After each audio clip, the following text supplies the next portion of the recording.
reply to you because I didn't get it. If I didn't reply, it's because I didn't get it. I would at least put something on it.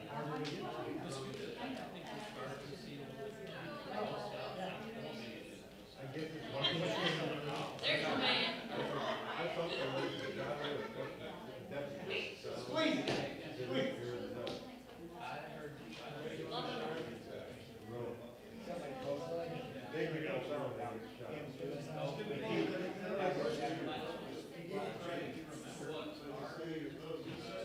Remember that day, I think about that. Feel better.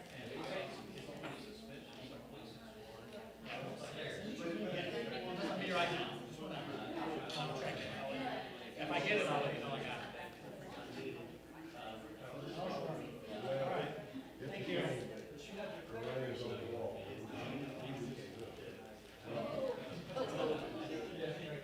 Oh, thank you. All right, how's it going?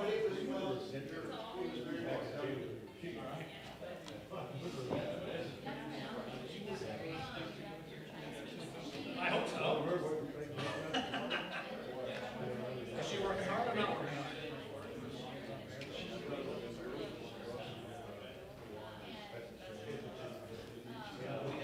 Is she still teaching that kind of staff yet?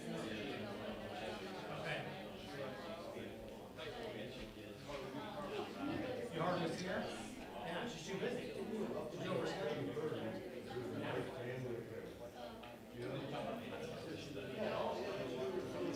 Oh, I've got the same problem. It's hard. A lot of vacancies all the time. A lot of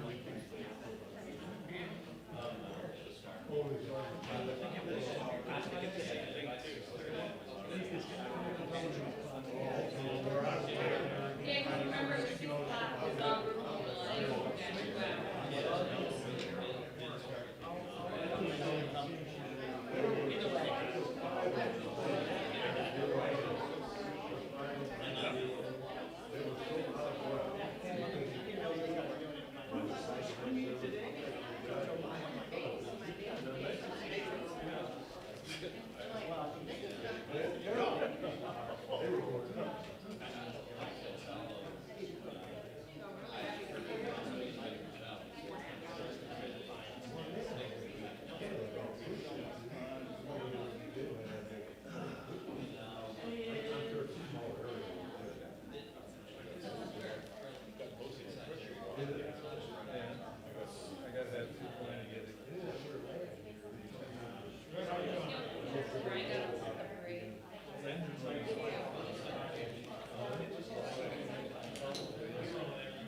no, I thought that was cute. Yeah, it's funny. Yeah, it's cute.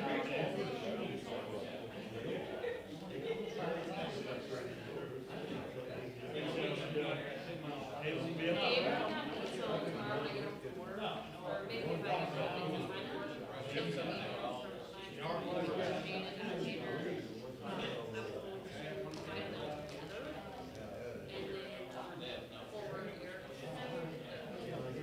And I'd like to say this about that.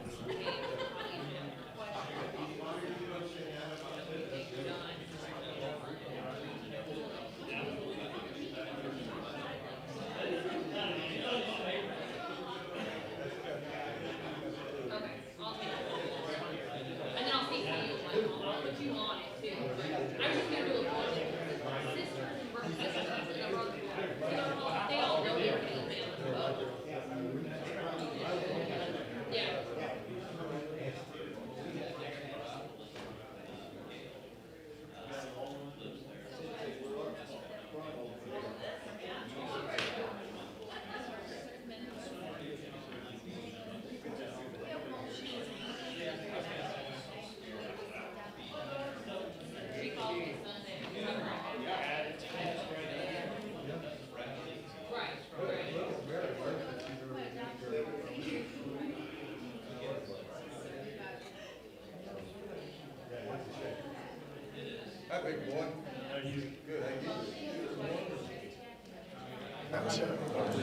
Yeah, you guys are coming up.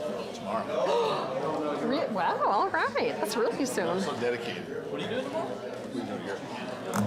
I know, right? You ever been there? We'll start with the Pledge of Allegiance. I pledge allegiance to the flag of the United States of America and to the republic for which it stands, one nation, under God, indivisible, with liberty and justice for all.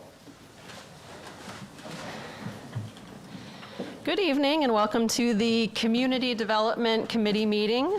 We generally meet on the second and fourth Mondays of the month. I'm Jessica Lotz and I represent Ward 2 and I'm the chairman for the meeting. Leading us, we have several city staff members. We have Greg Anderson, who is our Director of Community Development. We also have Grant Lidekin, who is our Assistant City Administrator. Looking over the agenda, it looks like we have several items that we'll vote on, and then we're going to take a short break and get resituated in order to kick off our strategic planning workshop. Before we break for the workshop, I'll ask if any members of the public have any comments they want to make specifically on the strategic plan. So we would love to hear that input, and we'd like to hear that before we get into the session. Then the council will have sort of a workshop led by staff, and then at the end of the meeting, we'll have a final public comments section. As a reminder, any votes taken tonight are advisory only. Regardless of the vote, all items do go on to the full city council for consideration. Anyone wishing to make comments will have several opportunities to do so. After each item is presented, I'll ask the committee, and then the council, and then the public if they'd like to make any comments on that agenda item. And then, as I said, there'll be an opportunity for strategic plan, public comments before we break, and then a final one at the end. Public comments are welcomed, and anyone speaking has 5 minutes to tell us what they'd like. Please state your name and if you are a resident. Our goal is to answer all questions that are asked, but please recognize that sometimes very detailed questions are asked that require some research, so we're happy to look into those and get back with you. And with that, we will start with a roll call. Greg? Lotz. Here. Roach. Rosenberg. Present. Parchman. Here. Mylart. Here. Campbell. Here. Thank you. We have a quorum. Alrighty. Agenda items 2.1 through 2.4 are second readings. These are each items that have gone through our planning commission and then this committee and then on to full council where they passed, and then our ordinance requires they come back to this committee before they go back to full council for a final vote. So does anybody on the committee have any questions regarding items 2.1 through 2.4? Before we enter that, I do want to make note that Councilmember Roach has entered the Zoom meeting. Thank you. Welcome, Todd. We also have August 11th minutes to approve. I'm sorry. Yeah, I we make do. a motion to approve the minutes. Thank you. All those in favor? Aye. Any opposed? Alrighty. 2.1 to 2.4, any questions on these items that are on the agenda for second reading? Nope, okay. If there's no changes, then we do not vote on those, and we are moving on to item 2.5, which is an ordinance for a potential business U-Haul moving and storage, and we have Greg that has a presentation prepared for us. Thank you. This is item 2.5, an ordinance amending ordinance 643 zoning districts of the city of O'Fallon, Illinois. This is for the development known as U-Haul Moving and Storage Center located at 1404 West Highway 50. This is a planned use submittal for the property at 1404 West Highway 50, which is approximately 7.05 acres. The current zoning for this piece of property is Community Business District B1. And the applicant for this proposed PUD is Sahithya Sharuku of Americo Real Estate Company. Ms. Sharuku is requesting the following uses for 1404 West Highway 50: the self-storage, mini warehousing, U-Haul truck and trailer rentals, retail sales, and related variances for zoning use and signage, which I will go over. Just to give you a brief background of the property, this is the former RP lumber site. It sat vacant for a number of years. Code enforcement has monitored the property, and most of the property is in compliance, or all of the property is in compliance, minus a few issues that we're working through. City has had multiple development proposals over the last few years for this property, but past proposals did not include commercial sales. This proposal for the planned use through U-Haul Moving and Storage Center does include a component of retail sales, which would generate sales tax if this project is approved and moves forward. Looking at the zoning map for this piece of property, the subject property is Zone B1, Community Business District. Most of the adjacent properties, both to the east, the west, and located south across West Highway 50, are zoned Community Business District through a planned use, so B1P, meaning most of these properties have certain stipulations that they were required to come through Planning Commission and City Council in order to move forward. Looking at the surrounding land use, the property to the east is home to Sam's Club and Jack in the Box, and the property to the west is Walmart and Panda Express. And then looking at the future land use map, which is outlined in the Comprehensive Master Plan, 2040 Master Plan, the future land use map designates the property as regional commercial.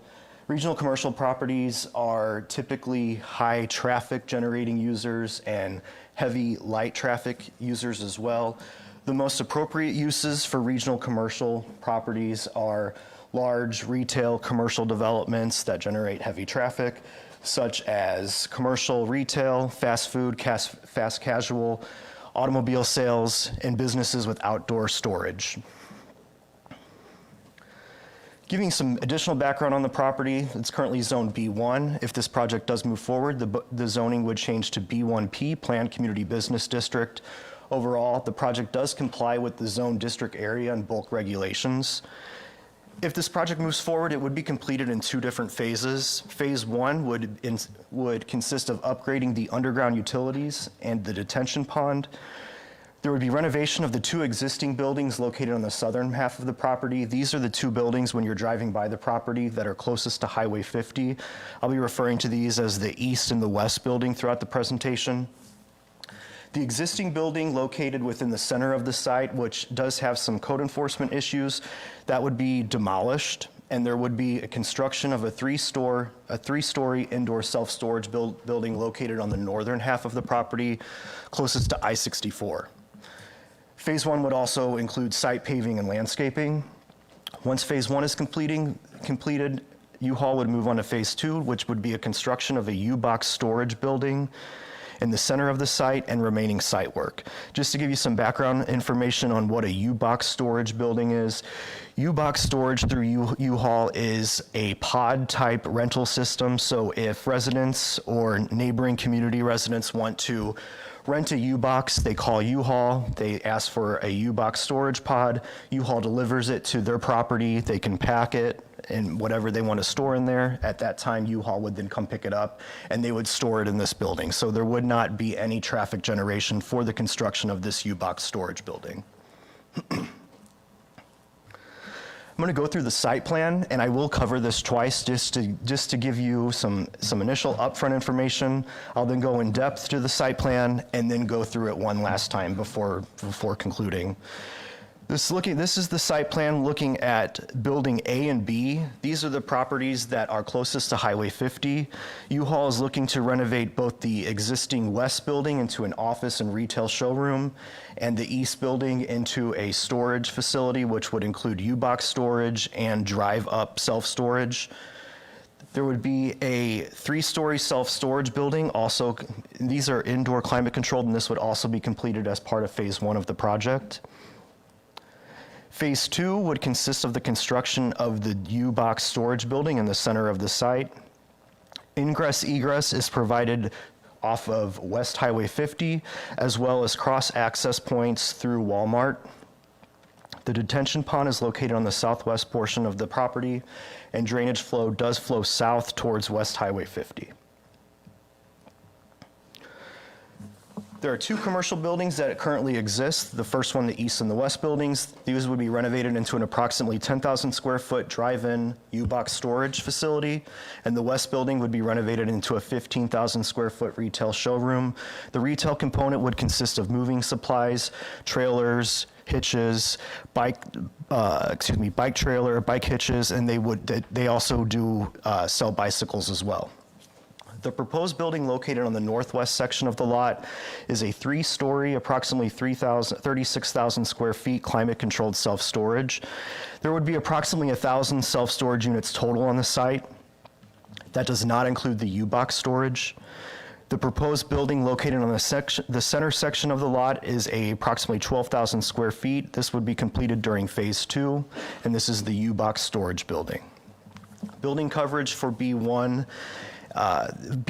is 50%. This proposed project covers 74,467 square feet, or only 24.25% of lot coverage, which does fall within B1 zoning. Minimum setbacks are met for B1, which includes 20-foot rear yard setback and a 12-foot side yard setback. If you go out to the site right now, you see that there is an existing chain link barbed wire fence. This will be removed around the perimeter of the property.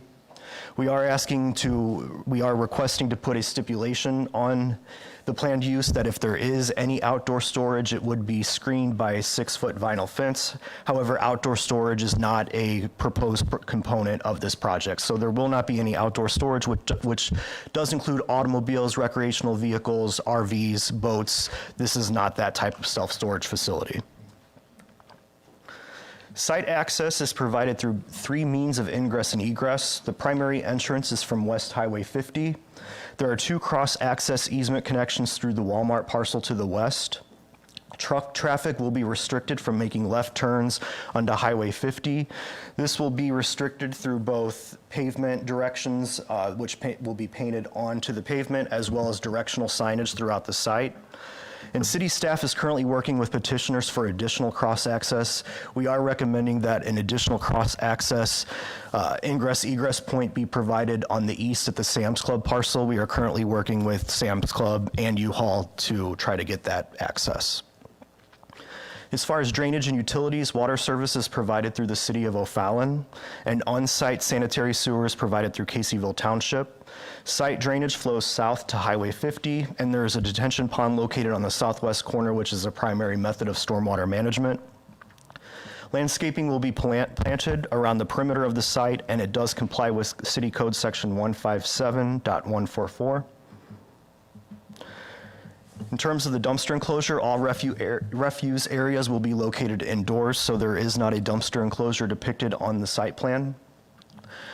There is a requirement for a 5-foot sidewalk along Highway 50 to be installed. There are currently not any sidewalk connections to the east or the west. However, in case of future sidewalk connections, we are requesting that the petitioner install a sidewalk for future access. Hours of operation are proposed to be Monday through Thursday and Saturday from 7 o'clock a.m. to 7 o'clock p.m. Friday would have an additional 1 hour from 7 a.m. to 8 p.m., and Sunday would have limited hours from 9 o'clock a.m. to 5 o'clock p.m. After-hour access would be provided to any customers who do rent self-storage facilities from 5 a.m. to 10 o'clock p.m. through assigned access codes and a card identification swiping system. In terms of site security, U-Haul will be installing a security system encompassing the entire property. There will be a card identification system and access code for self-storage units after hours. Moving on to parking. First, I'll cover city code, and then I will cover the proposed alternative parking plan, which has been submitted by U-Haul. Per city code, we outline that there must be 1 parking space for every 5 storage units, and there must also be 4 spaces per 1,000 square feet of office and retail space. Throughout the entire site, there will be 1,038 self-storage units, so per city code, there would be a requirement of 208 parking spaces. Additionally, for the 4,670 square foot office retail use, there would be a requirement of 19 parking spaces, bringing the total count required per code to 227 parking spaces. U-Haul has submitted a proposed alternative parking plan, which is permitted per city code. The alternative parking plan utilizes ITE, Institute of Traffic Engineer parking generation data. And this estimates peak parking demand to be between 45 to 46 vehicles, depending on the time of day. Most self-storage facilities do see an increase in later hours after customers get off work. And so that would be the higher end, around 40 for 46 vehicles. The north building with 10,038 storage units and the south building for office and retail space. They are proposing a grand total of 44 parking spaces provided, as well as 9 van and small truck rental spaces. And in addition to the 44 parking spaces, they would be required to also install 2 ADA spaces to be compliant with ADA. In terms of signage, the petitioner is seeking a variance to exceed maximum amount of wall signs and the total sign area. These are on 3 of the 4 buildings throughout the site. In the northern building, which is the self-storage climate control building located closer to I-64, the petitioner is proposing 4 wall signs that total 320.44 square feet on the east elevation. Per code, they're permitted 300 square feet, so they're asking for a variance of 20.44 square feet. Additionally, they're asking to install 2 wall signs totaling 320.44 square feet on the north elevation of the self-storage building. That's also permitted to have 300 square feet, so in grand total, they're asking for a variance throughout the total site of an additional 40.88 square feet in signage. On the center building, which is part of phase 2 of the development, the U-Box storage building, the petitioners are asking to put 1 wall sign on all 4 sides of the building. Per city code, they're allowed to put 1 sign on 3 elevations, so they're asking for an additional sign on the last elevation. And on the west building, which will be the office retail showroom located closer to Highway 50, the petitioner's asking for 3 wall signs on the south elevation. This would consist of a U-Haul logo, packing supplies, and storage, which I will go through these elevations in just a moment. And they're also asking for wall signs on all 4 sides of the building as they're permitted on 3 elevations. Just in terms of this type of variance, historically, the city has granted variances for signage in high traffic areas. This is consistent with developments along Regency. This is the total list of variances that are requested as part of the planned use project. The first would be the allowance of truck and equipment sales, leasing, and rentals in a B1 zoning district.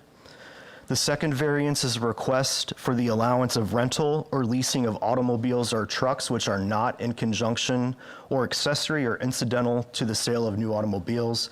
City code does allow for the allowance of rental and leasing of automobiles, but only in conjunction with new automobile sales. So this would be a variance as part of that request.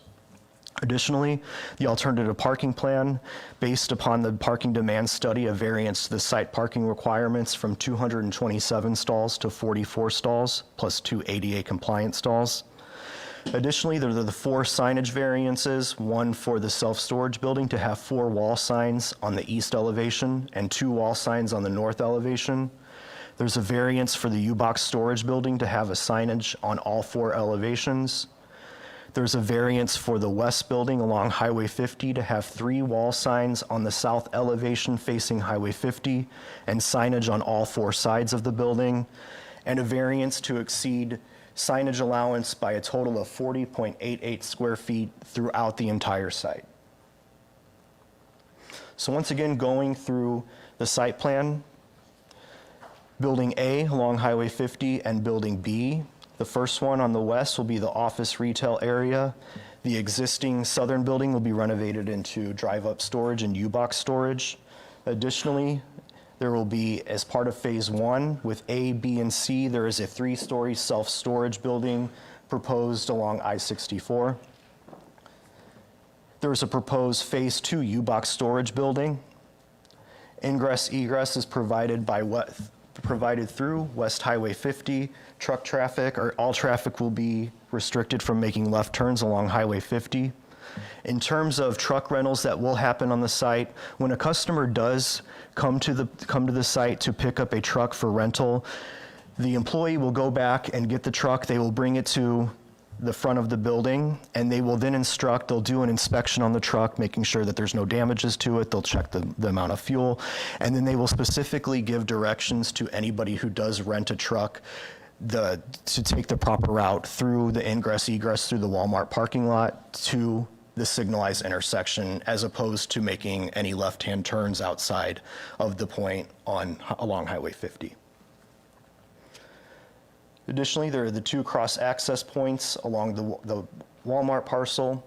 The detention pond is located on the southwest portion of the site on Highway 50, and all drainage flows south to Highway 50 on the site.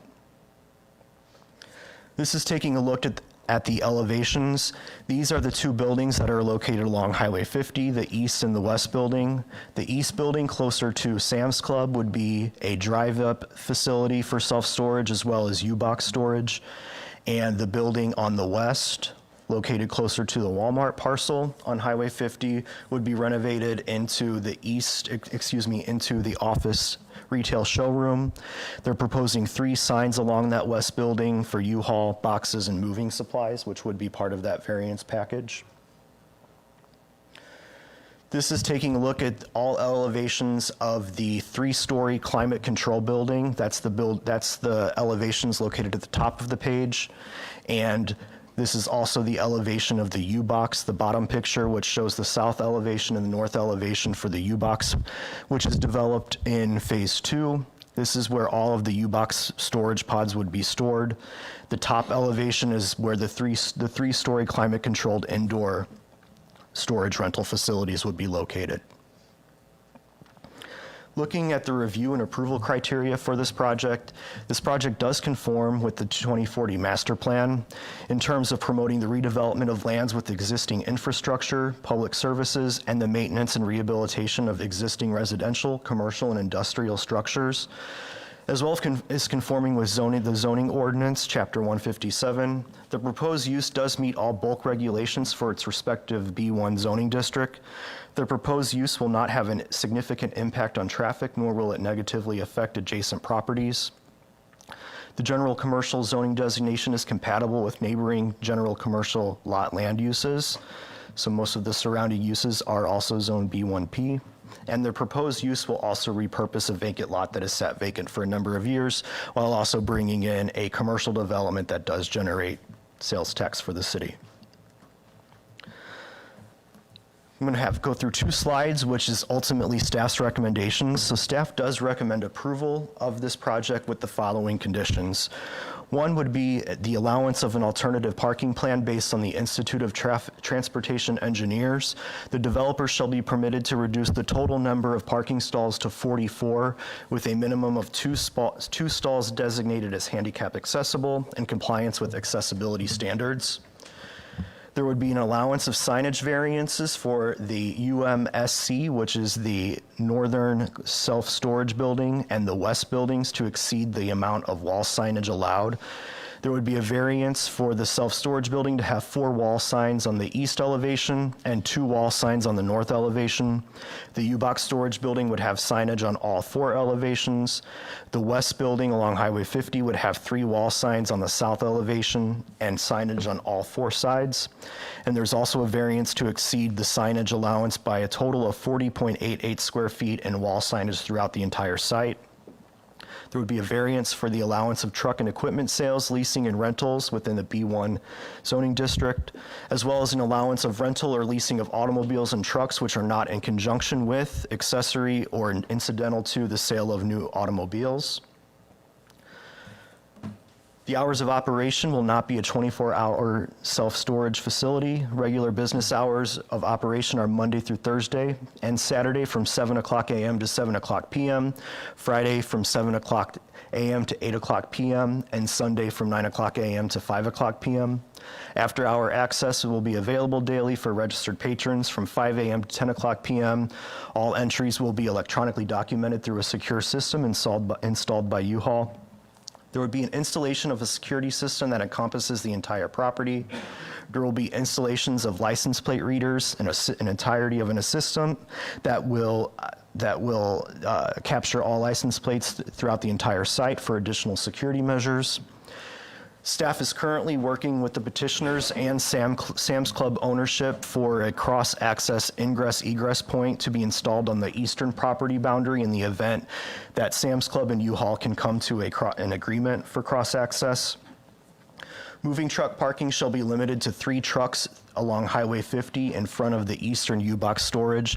This is something I did not cover in my presentation, but U-Haul is proposing to keep some of their trucks along Highway 50 as advertisement. Staff is recommending that we restrict this to a number of 3 trucks and only in front of the drive-in storage. We do ask that the office retail showroom building be visible from Highway 50.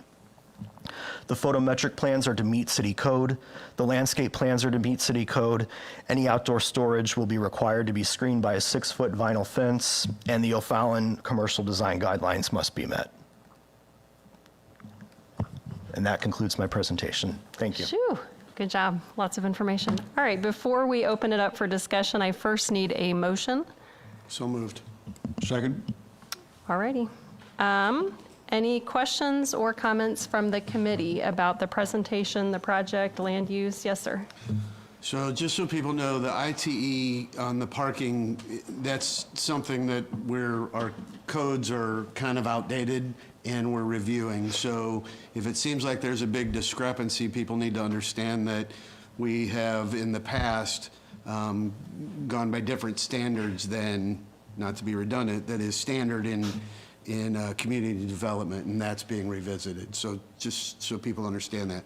I have a question about the allowance for rental and leasing automobiles and trucks, which are not in conjunction with new sales. There's nothing, at least in the way that it's worded here, that says they can't rent or lease not new vehicles, like cars, like they could have a car lot there. I know what their intent is, just for the leasing and rental of U-Haul vehicles, but it's not spelled out that way here. It could be that, I mean, the way that it's written, they could have used vehicles for rental and sales. Yes, thank you. So this provision in the code, it's not specific to U-Haul or rentals of services. This is more provision for car sales, automobile dealerships, so that primarily or solely used car dealerships cannot come in as an inherent right or entitled right under the zoning classification. So, as we go through the code, it applies, big paintbrush for everybody. And so that's a variance that we're proposing today to allow them to do that while not attached to new car sales like a dealership would be that goes into the zoning class. So no used cars or leasing or rental? Correct. Okay. And then I have some questions. I'll let other people ask questions, but I have some concerns about the sign variance. I think that we've been very liberal with some of the variances for signs. I think they may be wanting a little more than I'm comfortable with, but I'll let other people ask questions if they have some. All righty, Jim. One of the questions that I had about this, I know that U-Haul periodically sells their trucks which are no longer economically feasible for them or desirable for them to keep. Are they going to be able to sell their used trucks at this site? That has not been a part of the proposed use. So at this point in time, I would say that sales of any used vehicles are not a part of this planned use, and that would not be part of the business operation. The other question that came to mind is in the 3-story structure that's facing I-64, will that have an elevator? Yes, they would be required to. And will it have controlled roof access? Yes, and that is something when we get into the actual building plans and construction plans, when we go through that review process, we'll make sure that all parts and components of that building do comply with building code. Yes, sir. Thank you. Good questions. Anybody else in the committee? Yes, Yeah, sir. I have one. On the proposed 4th access, if that were to go through, I can see how the U-Haul would benefit from that, right? We only get trucks out to the light, but have they taken into consideration the imitation of through traffic and how they would affect their business model, or how that traffic going across their property would affect them? In terms of, just for clarity, in terms of anybody else accessing Right, like Walmart, because if you're on this end of Walmart, you can cut through right there. Same way the trucks will come out of U-Haul and go to the light. Yes, and they are in talks with Sam's Club right now, and they are proposing that there would be cross-access. So anybody who would be looking to go from Walmart to Sam's Club, or vice versa, Sam's Club to Walmart, they would be able to use that cross-access to access those sites. I agree with Ross. I want to be consistent on whatever we do, and if we're not consistent, then that just opens up Pandora's box. So I kind of want to learn a little bit more, like Ross said. But also, there's a couple more U-Haul stores in town, and I've heard complaints about the locations, and there's cars been hit because they're in parking lots and things like that. Is all of the U-Haul moving to that, or just this? Just this one? It'd be a new So there's no addition. provision in zoning approval that can be authorized by the council to prohibit any third-party contracts. So this council and this committee cannot make any type of zoning approvals based on getting rid of other. Well, I'm not saying that. I'm just asking, is this going to combine the other ones in town? Because I've heard people say that they weren't real happy that. So certainly a conversation we could have with them at the council's discretion. Okay. If you guys would like that. It doesn't matter to me. I was just wondering. Just a question. Any other questions from the committee? Did you want, go ahead and get into the sign? Well, I'll do that, but I got another one that just popped into mind because of what Dennis said. The cross-access between, if I want to go from Walmart to Sam's, doesn't that negate, or will there be dividers, the people who have to use the card to access the property? Is that a separate, those cross-accesses, you won't have to use a card to go through, cut through there? Or? Not to get access onto the property. The card system and the code system will only to get into the building, the 3-story building located along I-64, and then any of the storage located on the east building along Highway 50. Okay, so it's building access, not lot access, like some of the other, not necessarily here, but other, okay. Yes, sir. I follow. The sign thing, so we have been liberal with, especially in commercial areas where there aren't homes and the lighting and that stuff. So I'm leaning toward, at least my voting to approve, but this is a bigger variance request than we've had before. The additional size, the additional sides of the building, the additional signage. My vote may be to request that they do 3 walls instead of 4 and be a little more liberal with the size because it doesn't seem like it's that much bigger, and again, in a commercial area. So I'm leaning toward more allowing the one, not the other. Can either of you speak to, do we have commercial buildings currently where we've allowed for all 4 sides? I think you mentioned Regency. Do they have 4 sides? Yeah, so there's a number of commercial areas with high density. Regency Park, Central Park, shops at Pierce, shops at Richland Creek, because access and how people enter the sites kind of come from all directions. That would be the same instance here. So you could have, obviously we've talked about cross access on both ways, and then part of their markets, they want the interstate to be able to see, and then same as from Highway 50. And so the petitioners are here in the back row. If you would like to ask them specifics about their market and their designs and why they're requesting this variance for the signage. I don't have a question why. I mean, it makes sense why. Sure. I just think it's a bigger variance request than we've size and sides. Maybe I would be more lenient now that you think about why and having access from all 4 sides. More lenient on the sides versus the sides versus the sides. It's not like burning inside me. It's a bigger variance than we've done before. And I know when they talked to us first at the retail component, I myself did not know that they sell shipping supplies, peanuts, boxes, and the such. And so I think that's why they want a lot of the extra signage on the building. It's a little bit different than normal commercials. Normal commercials don't actually put what they're selling on the outside. It's just their brand name. Right. And then I wonder if part of that too, in terms of the size of things, being a national company, they might have access to pre-made signs, and if it's a standard size, it might, It's not a hill I'm prepared to die on. Noted. All right, we will open this up for the council. Questions, comments from our colleagues on the council. Mr. Carney, please use your microphone. We don't have one. There's no microphone. Please speak loudly.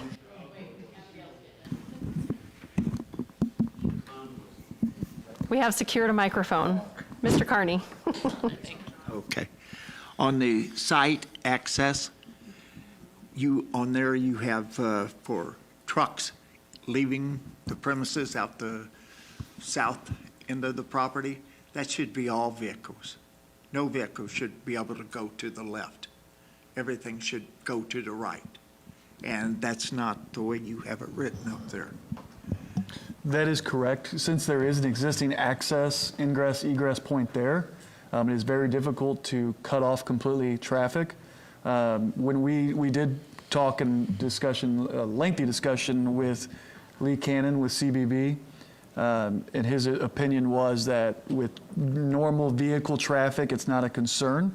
Coming out southbound turning left, it's the rented U-Hauls, typically not very trained drivers with large trucks, that was a concern and why we push so hard on these cross accesses. Another question. There is no fencing around any of this property, and you said outdoor storage will be required a 6-foot fence. Are they thinking about outdoor storage?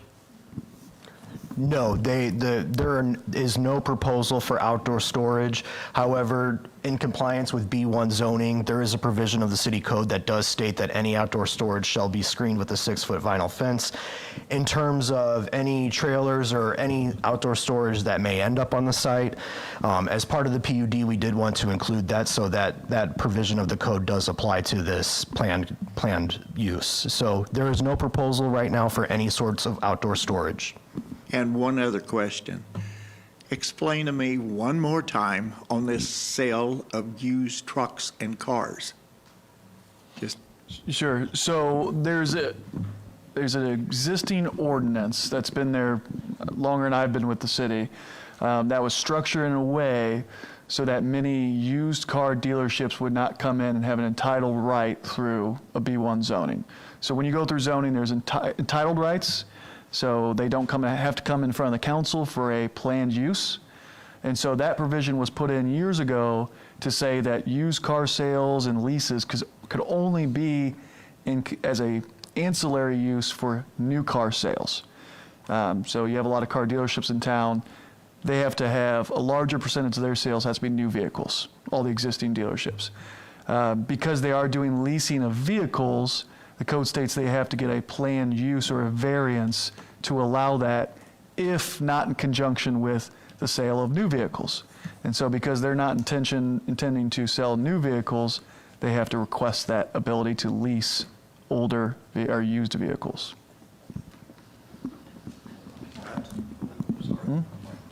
Hey, sorry, just for clarification, excuse me. So in the staff recommendations, it only lists the ingress, egress on the eastern side, but you did say they are going to have that on the west side, right?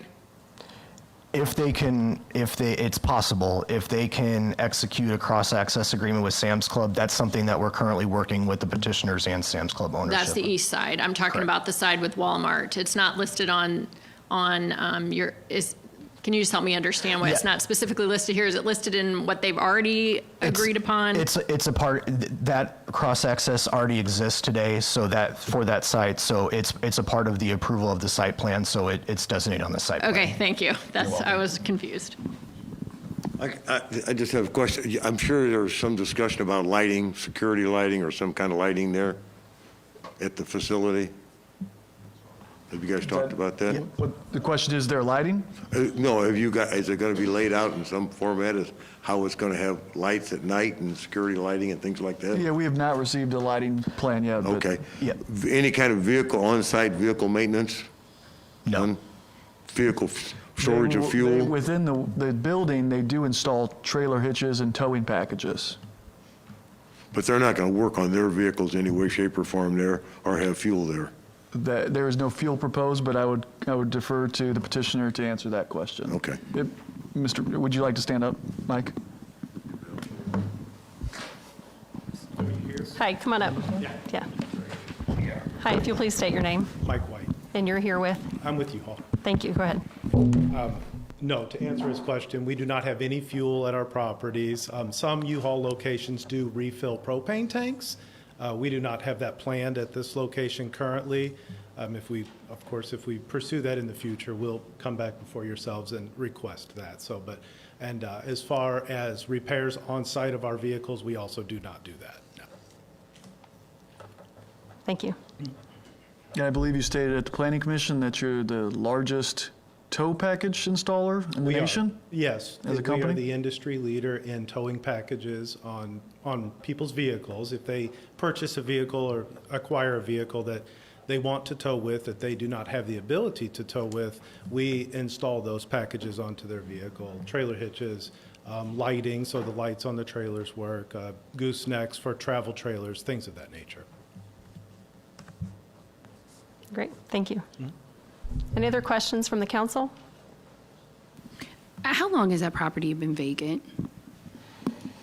I think it's about 10 years. Yeah. I looked it up. We and honestly had a hard time finding when they actually shut down the RP Lumber, but it's been vacant for quite a while, and I will tell you, we have been actively involved in code enforcement with it for a number of years.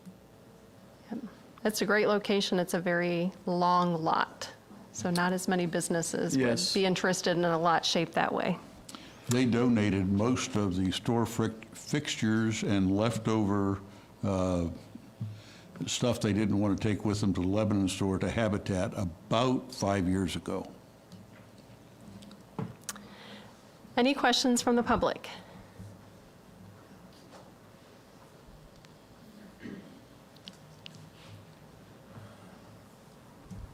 Hi, can you please state your name and if you're a resident? Yeah, my name's John Bozeman. I don't know what ward I'm in. I live off of Simmons Road. I just had questions about the through access or the cross access between Walmart and Sam's Club. Mainly, would there be a locking kind of gate system for after hours? Because it is a private property, and would that through street be accessible after hours to just the public? Like, could I, at 10 o'clock at night, go from Walmart to Sam's Club? And mainly because I feel like that would raise possibilities of vandalism, possible criminal intent, because it is a self-storage facility, and then possible liability for accidents, like if I were to get into a car accident or hit the facilities, or if anyone during daytime got into an accident there, what would happen then? So that's kind of my main, that was like the red flags that were going off in my head. Thank you so much. Right now, there is not gate access proposed at the cross access. The storage is internal though, right? It's not like where people pull up, and so as far as the crime issues, it's all internal, and those buildings have access, card access and stuff, so. Any other questions from the public?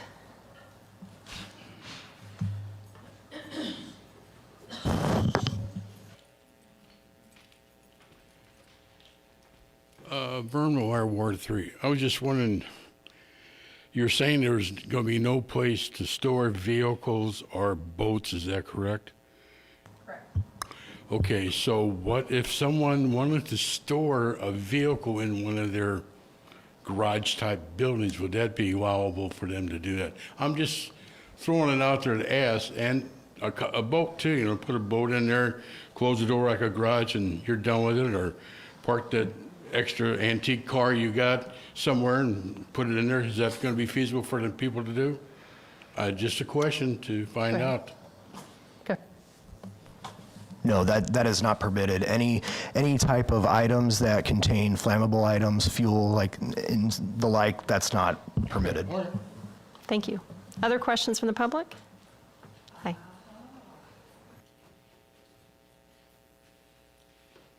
I do have some. Maureen, Mary Warfield, Ward 4.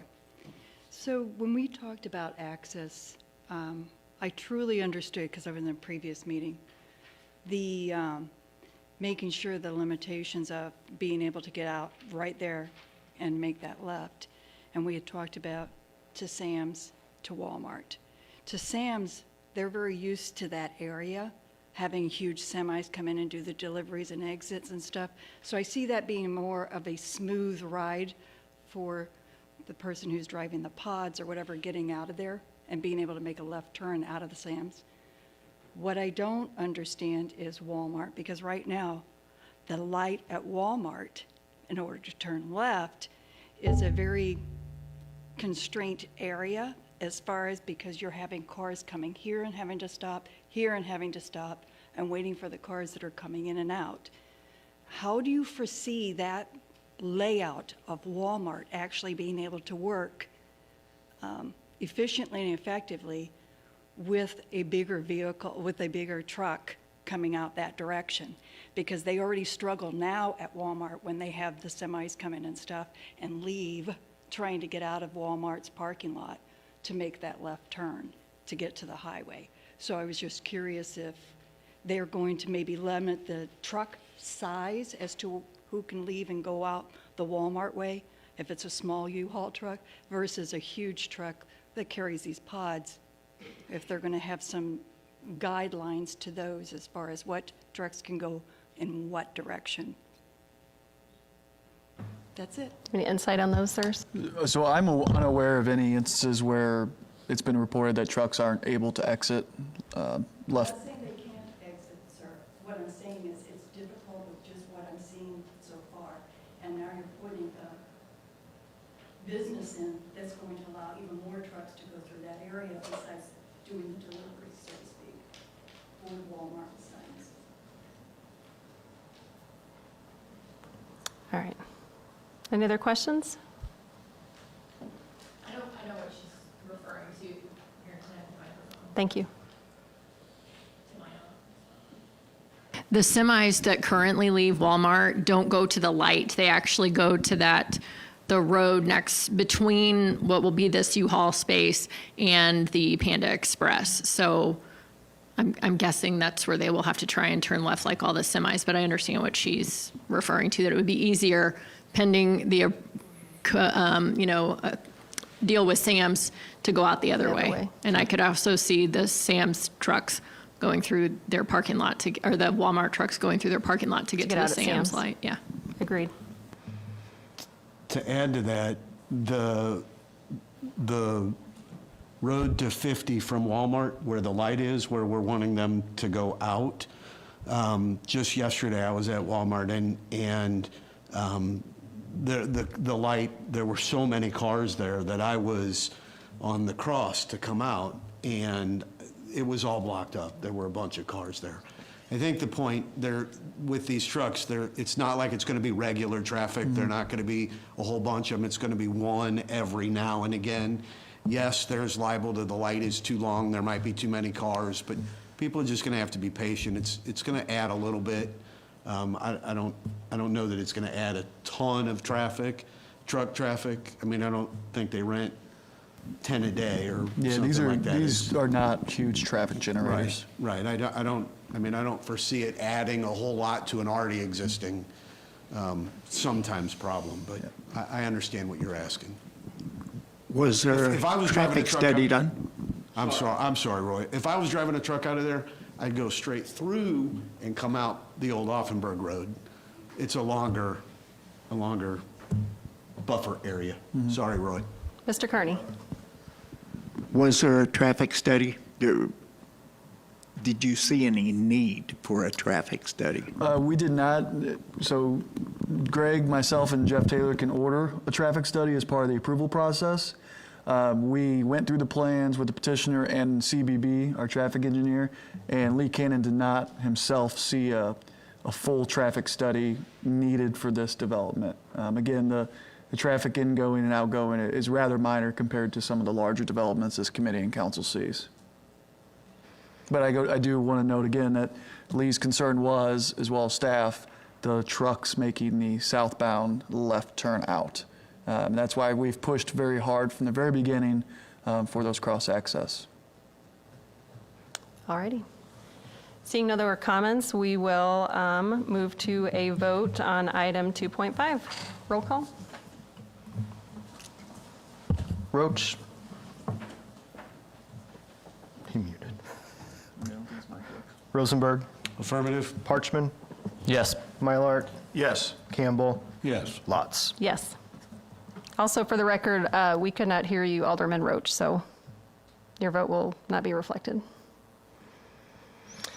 Alrighty, so at that point, those are all of the items that are requiring council action. We are going to take a quick break to reset before we get into the strategic planning session. But before we do that, I'd like to welcome any members from the public who have comments or input that they'd like to provide the council as we get into the workshop portion of the meeting. No comments? Alrighty, we will take a 5-minute break and we'll be back at 6:24. And if we can, all council members that are present, come up and take a seat on the dais. Yes. And then staff, replace the council meeting members on the tables.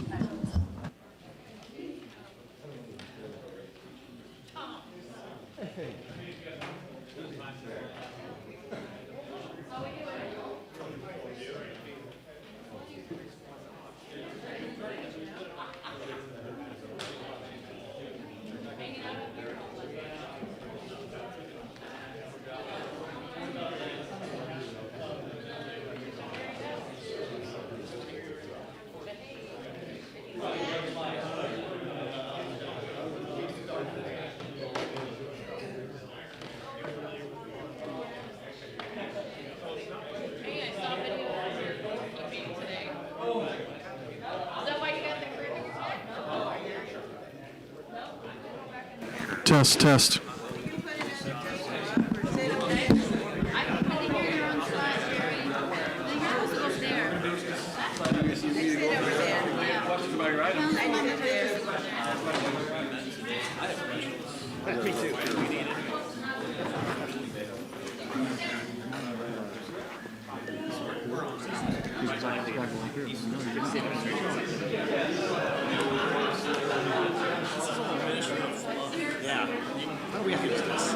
Well, if Andrew didn't put all this shit in there.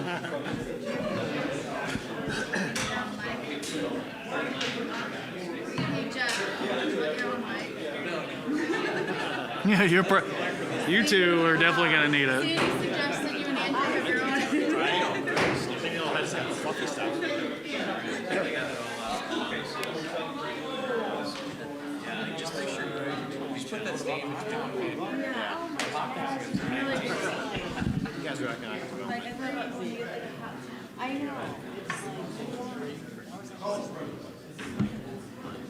No. Yeah, this is to move quickly. I need to be on a certain time. No, I'm just, yeah, I know. He told me, sorry, I'll be over 9. Basically, I'm gonna go by page and say like, you know, is there anybody that has questions about these, need more information, or items you'd like to discuss about removing, adding, subtracting, so we'll just go from. About 10 minutes? Yeah, absolutely.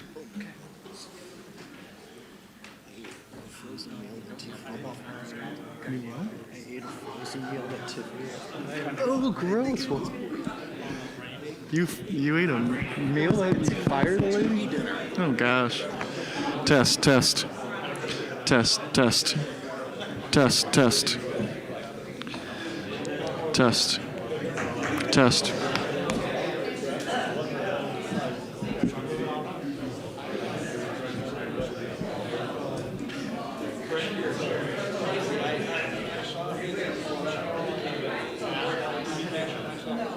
Yep.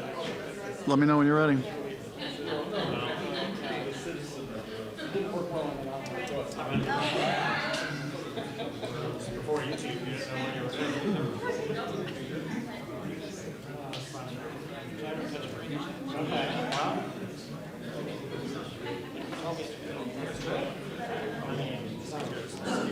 Oh, Mike, you're good. Oh, yeah. U-Haul's done. We got to talk about all the other stuff now. They're in that cabinet.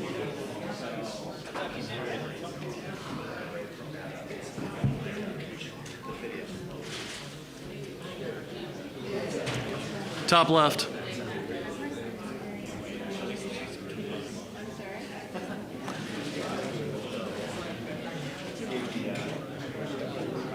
Top left.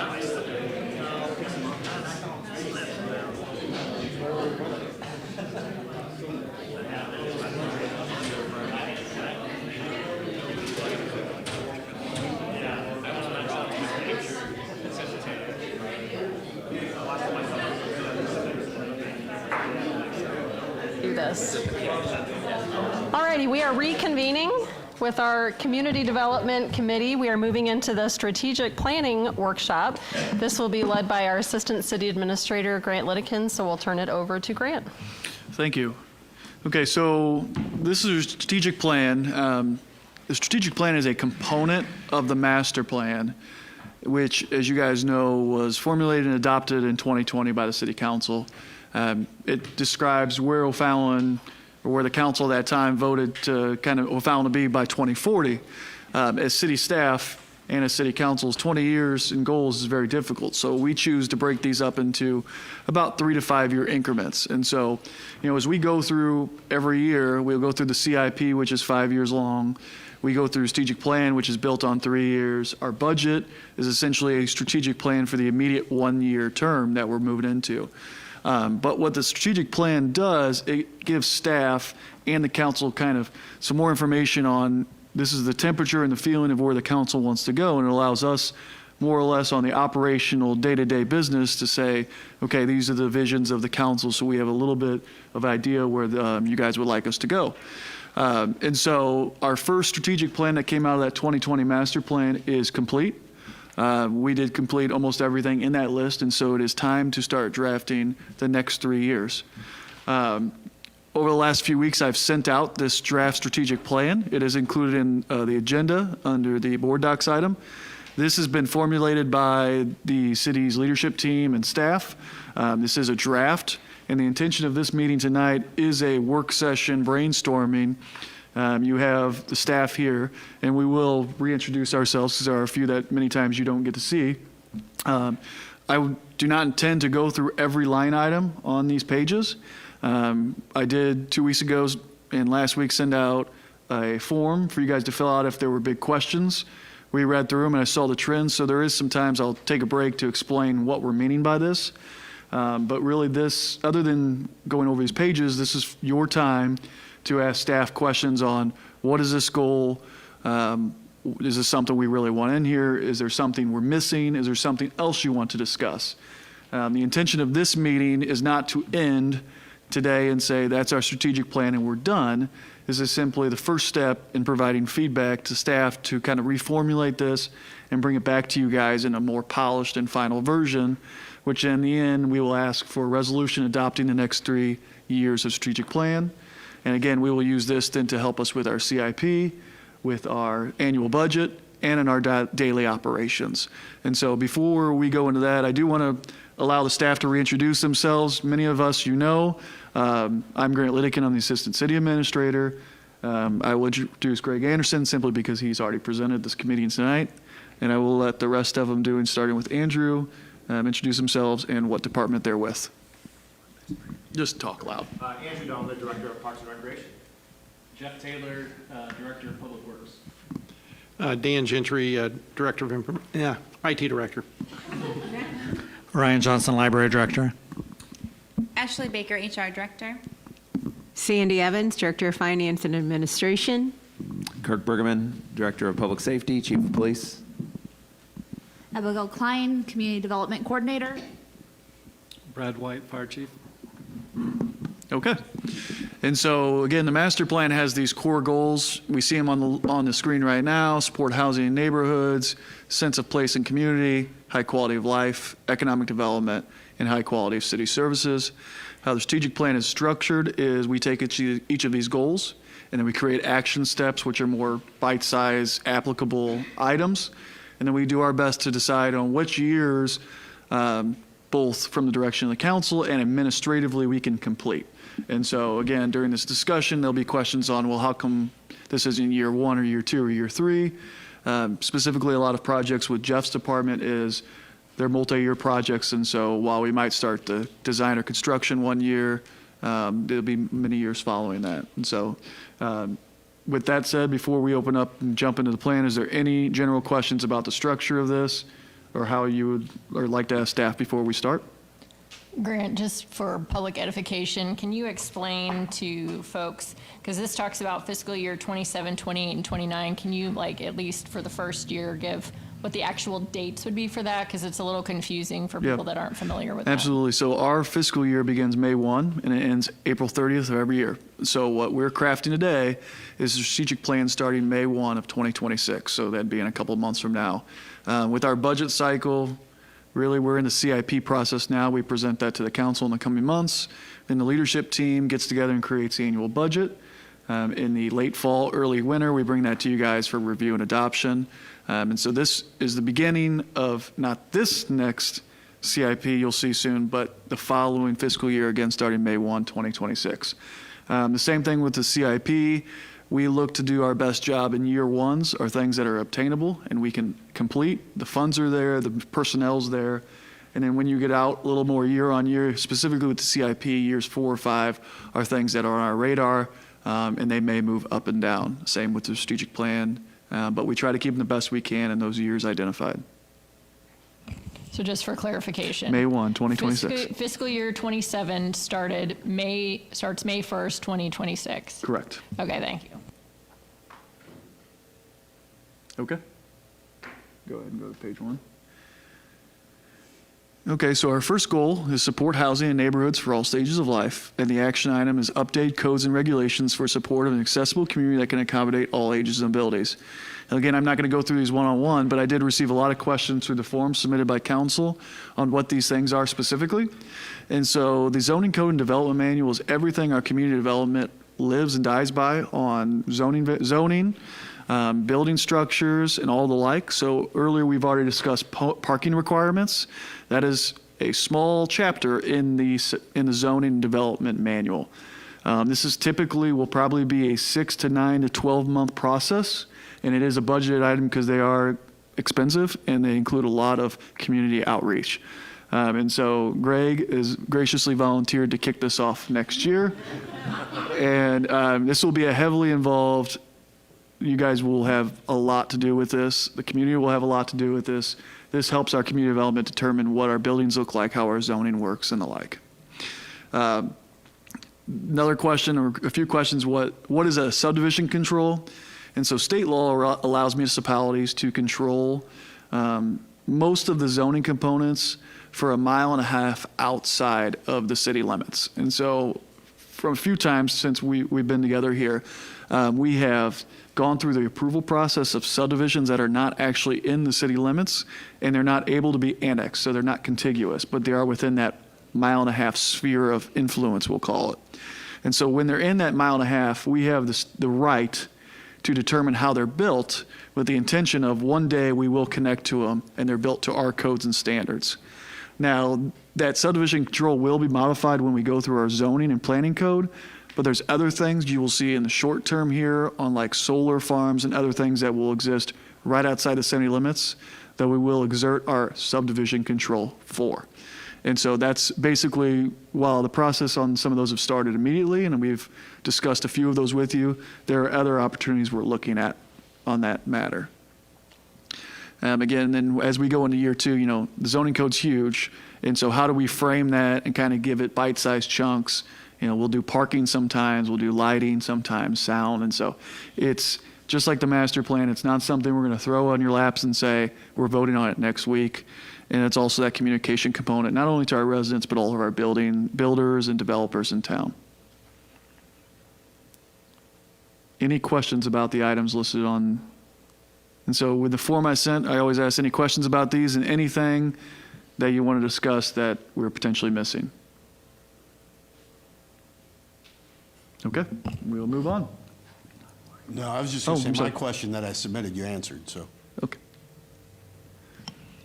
Okay, so the action item 2 is encourage renovation of older neighborhoods and housing to meet current and future demands. One large question is, what is a CDBG? And I do apologize, we talk in code a lot. That's a community development block grant.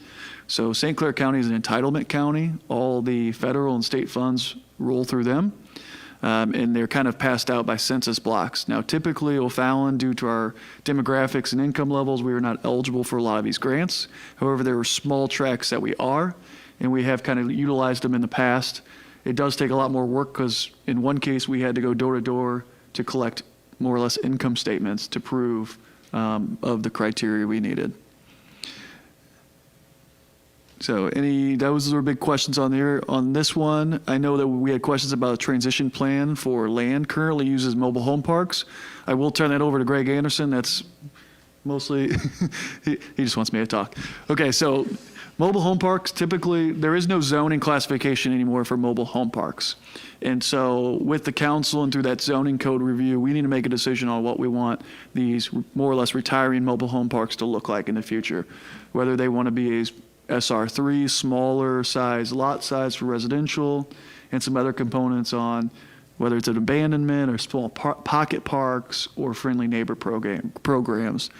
Again, that's a little bit down the road, but that is something we intend to bring back to the council for further discussion. So just for clarification on that, this is not us trying to take over mobile home parks. Nope. This is once the owners of the parks or whatever decide that they no longer want them to be that.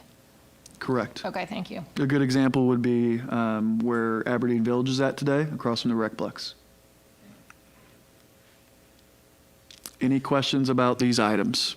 Before we get too far, is this where we want to talk about the residential facade program and whether we fund it going forward, keep it or not? I would like to talk about it, but I don't know if that would be more appropriate as we get closer to the budgeting process for this next year. I think that would be the best course. Again, this meeting is not so much to make concrete decisions on what we do and don't want to do, more of, are there things that you want us to look into? Are there things that from a staff perspective, we want the council to know that it's something as we move forward? I figured that would be a question that came up. Last year we did it during the budget process, and I assume that will probably happen again in the following year. That's fine. I don't have a question, but I have a comment I want to share. When we were doing the master plan and we heard a lot about there's not as much quote unquote affordable housing, homes in the $150,000 to $200,000 range. And so that discussion came up and I recall asking the consultants, cities don't build houses. We have a process in place where other people who want to build houses come in and ask to build houses, but we don't determine what they build, where they build them. So my question to her was, when residents want more affordable housing, what role can a city play in that? And she said the best thing a city can do is make sure that we're keeping up the infrastructure in the older parts of town. Mm-hmm. So, the sewers, the drainage system, which we've invested heavily in the last 10 to 15 years, more so than we had prior to that. But I would also offer that enhancing the community park with that $20 million investment, that's another way to keep houses in that older part of town desirable and manageable. So I feel like we're doing what we can since we don't, as a city, build houses. Yes, thank you. And also our vacancy rates are very low. And so there's just not a whole lot of market or houses on the market, which is a good thing for cities. We don't want our houses to sit empty. With that being said, though, like the $150,000 to $200,000 price range, with those homes are already out doing that. So, we still don't have that lower entry level. So,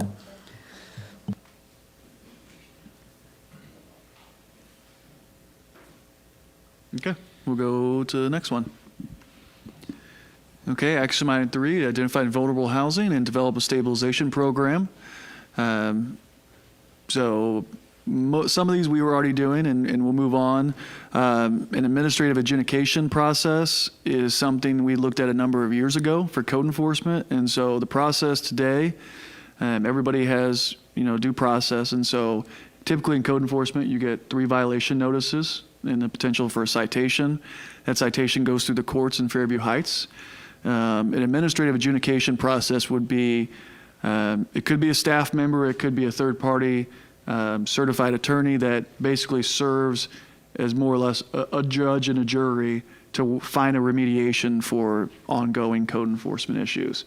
Now there's a trade-off cost-benefit analysis, and so that's something we as staff would like to examine again and bring it back to the council. I know they looked at it probably 15 years ago, and there just were not as many code enforcement issues we had back then as we do now, and so there just wasn't the payoff for the numbers that actually went to the court system.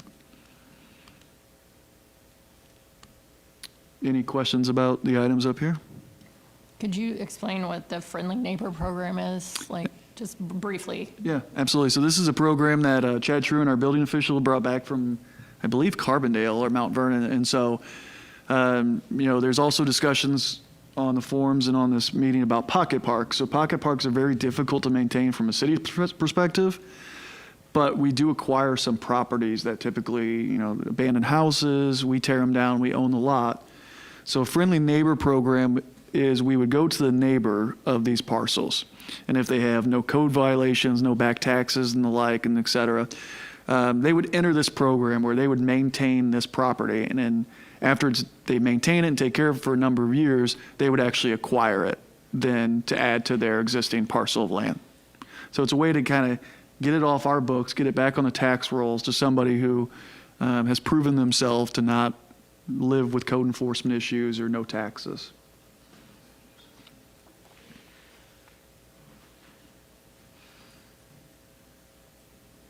Okay, any other questions or things we missed? Anything you'd like to discuss with staff? Okay, we will move on.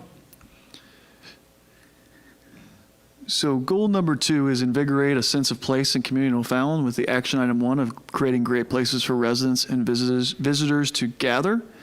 A lot of things under this list, a lot of them community development related, a lot of them parks related. We won't go through again all of them, but we're happy here if anybody has any questions about them or would like anything added or edited. I have some thoughts to provide. I spent a lot of time on this, mostly because it's the world I live in professionally with the chamber. A theme that I hear in the community that I don't see quite reflected here, and I think it fits in terms of trying to invigorate a sense of place and community, is community meeting spaces.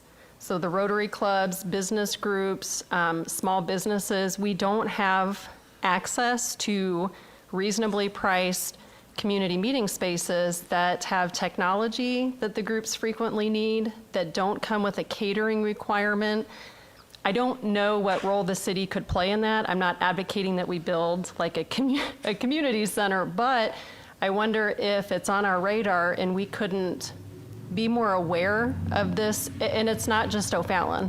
Many communities lack adequate meeting space for groups 20 to 50, and then 50 to 75 or 100. The places that currently exist have high rental fees, catering requirements in the thousands of dollars. So as a community, if we could put it in focus, and then as developers are coming into the area, share that need with them, I just wonder if they'd be willing to add a community rental space onto the clubhouse at their multifamily building. Maybe if a new library gets approved, I'm sure they're going to have their own spaces, but would the city then consider adding on a wing or something?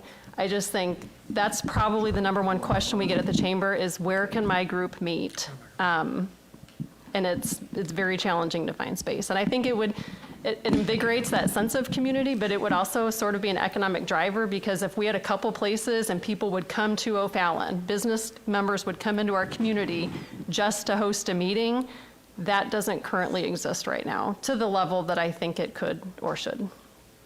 So there's that thought. Yes, thank you for mentioning that. So in regards to the potential new library, that is definitely a key priority for us. We see that daily at our current facility, community groups reaching out, looking for space. We accommodate the ones that we can. The other ones we pivot to parks or to public safety. But you are correct that there is a dearth of options available for residents. If I may, along that same line, we have the market, the O'Fallon Market over here on Vine Street. I think if we could add air conditioning to that space, I think that would make it much more useful during particularly the warmer months, and make it more suitable for meetings such as Ms. Lotz just mentioned. Certainly we have the public safety building, we have the fire department meeting room. There are several others. There are several churches that offer some space like that. But I think that addition It'd be nice to add a catering kitchen to that, but I don't know where you'd put it. So it's one of those things. I think if we could add air conditioning, that would certainly make that space much more desirable in the warmer months of the year. We do have that in the CIP. You'll see under renovations, Steel Fountain Station, and that's one of the things that we've highlighted was that air-conditioned space. And then we have some money in this year's budget to add some more technology, some bigger screens for some presentations and such. So that's on our radar, and it's in the CIP right now. Great, thank you. Okay, we will move, I think we go to year 3. Oh, can I add one more thing? Yep. Regarding the, if you can go up just a little bit, the tourism website, I advocate moving that up in funding.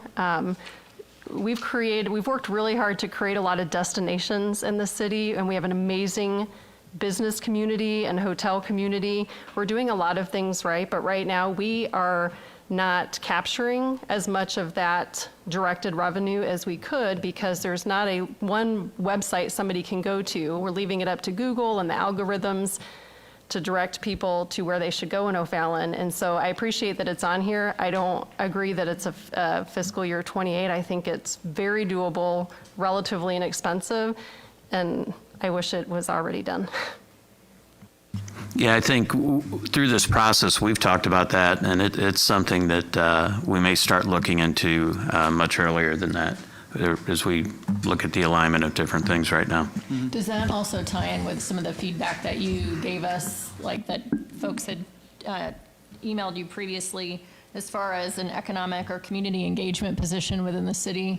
I mean, I see something along this lines tying into that, having a streamlined marketing strategy across all of the departments, things of that nature.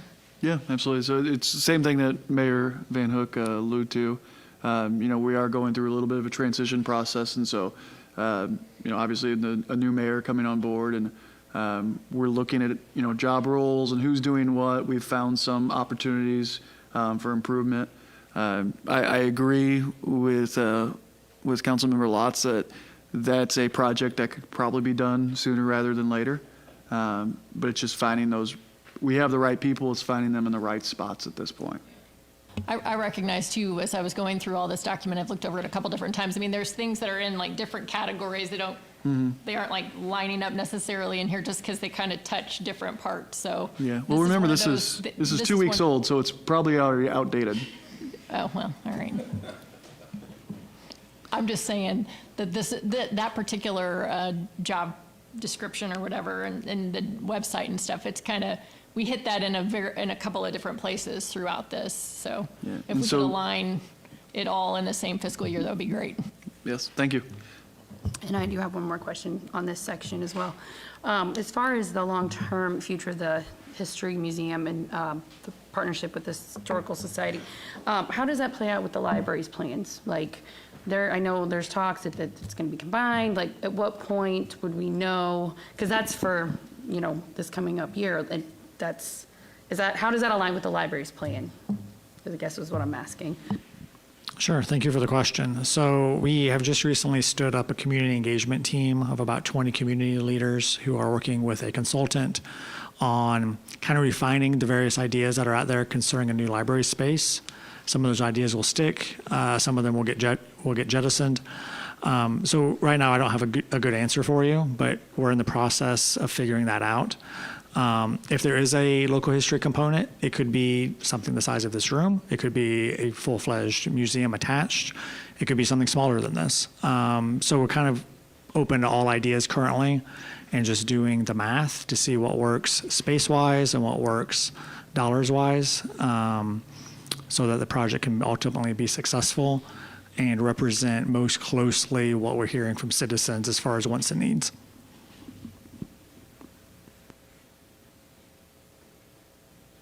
Any other questions or items to be discussed? Okay.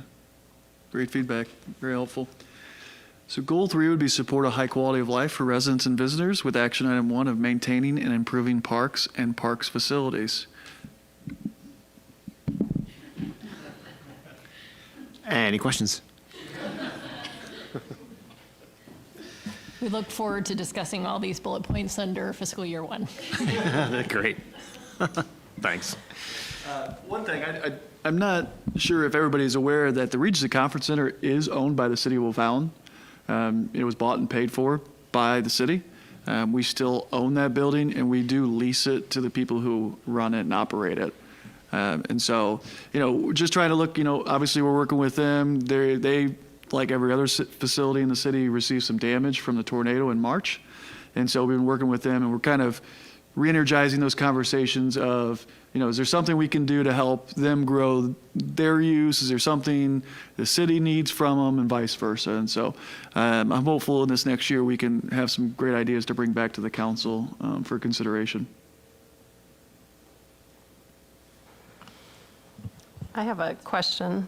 As we're talking about high quality of visitors' experiences, as a prior baseball family, I'm wondering if there's been discussion about, and I know it's not popular, but adding more parking in the southeast corner of the community park as a way to accommodate the visitors that we have at Blazier. So, for example, this past year, the varsity team, which is the team for the high school that mostly plays at Blazier, they rostered like 20-something kids. Each of them drive, their family members drive. The visitors of teams, their family members drive. Traffic backs up on Highway 50. I realize that in the scope of 365 days, it's not often that happens, but when it happens, it is not a great experience. And as we're trying to find ways to partner with the school, we host tournaments there. Because of how busy it can be, I would be interested in ways to make that a better experience for the visitors, but also the residents that live in that area. So can you provide some context on discussions? Can I piggyback on that before you comment too? Just alluding to that, I think about out at Hesse when there was like the, parallel parking kind of along the grass to then when we actually paved actual spots, and it created more parking spaces and created a much more pleasant experience for people out there. So I think about the community park in that area by the bull or the batting cage, and even along the tennis courts in the same way that organized parking is a more pleasant experience for visitors and provides more spaces. Okay. Yeah. And one more thing, and I know the residents in that area would deeply appreciate it if there was more parking and less parking on the streets. Okay. We've talked about this extensively within our department just to try and brainstorm how are we going to get more parking in there. Certainly relocating the batting cages and making the entire outfield beyond left field and center field parking would help a lot. So that's one option we could do. Having the parking lot essentially circle around Blazier Field too could potentially help out a little bit. So we've already brainstormed some things. It's just a matter of we have those mature trees there that we don't want to take out. However, those trees do have gall, so some of them will come out over the next couple of years, and as they come out, we'll be able to plan some of those parking additions more effectively. Certainly, I think, Martha, making that drive where the batting cage is now more formalized, it would be helpful, but that whole area probably needs to be relooked at as opposed to just redoing it. So we have some infrastructure that we got to work on there for certain. But yeah, we've had those discussions and we recognize the problem. Now it's just coming up with some solutions. Yeah, and I wanted to have my 2 cents, but I get the parking that some of our residents deal with, and but I want us to be, like you just said, very thoughtful how we do it, because green space is green space, and when it's gone, it's gone. Mm-hmm. And so I would like us to exhaust every opportunity first, be it a shuttle, because like Jessica said, it's a few months a year. Like, can we look at any option possible before we start just paving our parks? Because I think that takes away from the purpose of a park. But if there's also some kind of those porous surfaces, I think we mentioned one other time, or just literally every option before we just go blacktop and stuff. Yeah, that's kind of what we do now. Like I said, we're studying that. The porous option is one of them that we've talked about. But even so, down the left field line, if you put any cars there, they're just, prime target for foul balls. So it's hard to put parking there because as soon as they do, someone's windshield is going to get popped, and then we'll likely be responsible for that. So we do have to be thoughtful on where we put people and how we protect them from fly balls. But yep, it's all on the roadmap.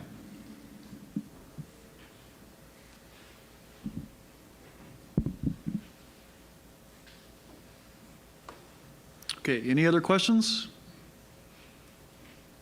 Okay. Action item 2, increase opportunities for walking and biking. So strong push for multi-use trails. We do have a completed bike trail master plan, and so just continuing to implement that. There are some items in the Forward 50 plan. So we with every development and daily, we talk about extension of our trails and where we're going. Jeff and I believe Andrew have a meeting tomorrow morning to talk to the county about extension of those trails. And so those are things we talk about quite often. Saying that, any questions or additions, edits, subtractions? Question. I had sent you, part of my thought was, is the bike racks, like, it kind of goes hand in hand. Mhm. Is that in a development's, like, conditions? Like, what are the, like, rules with that for new businesses coming in, or businesses that, could we give them something to add them? I mean, if we're gonna make it bikeable, it's kind of silly if we don't have enough bike racks in different places. So what does that kind of look like? Sure, and that's something certainly that we can talk about and discuss in that zoning code update and building development manual.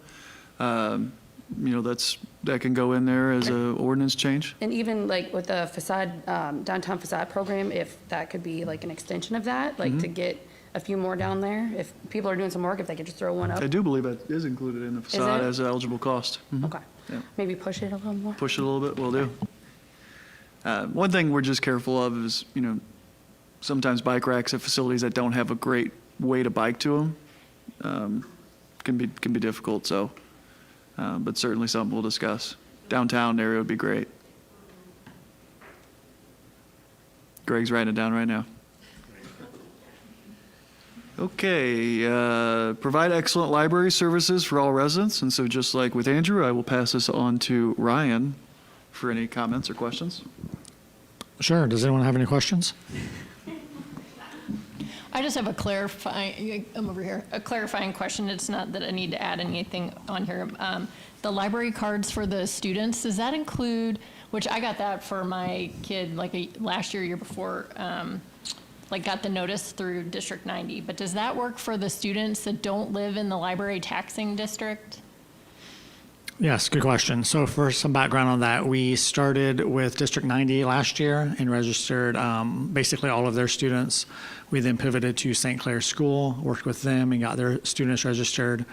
We are actively working with Central. They have the registration data. They're just doing cleanup on that before they send it over. So we'll take care of them. And then OTHS and First Baptist Academy would be next. So there is new-ish state, law out there that allows us to issue free non-resident cards to area students as long as they meet certain criteria. So criteria number 1 is that they attend one of our local school districts. Criteria 2 is that they do not fall into another library's taxing area. So through working on this with District 90 primarily, we have seen a very small percentage, I'm going to say under 3% of students who fell outside of our taxing area. So it's not been a major issue for us. There have been some cases where students might live, I guess most frequently they are in the Caseyville Public Library District. So we can send them a letter pivoting them to that library to get their library card established. Does that answer your question?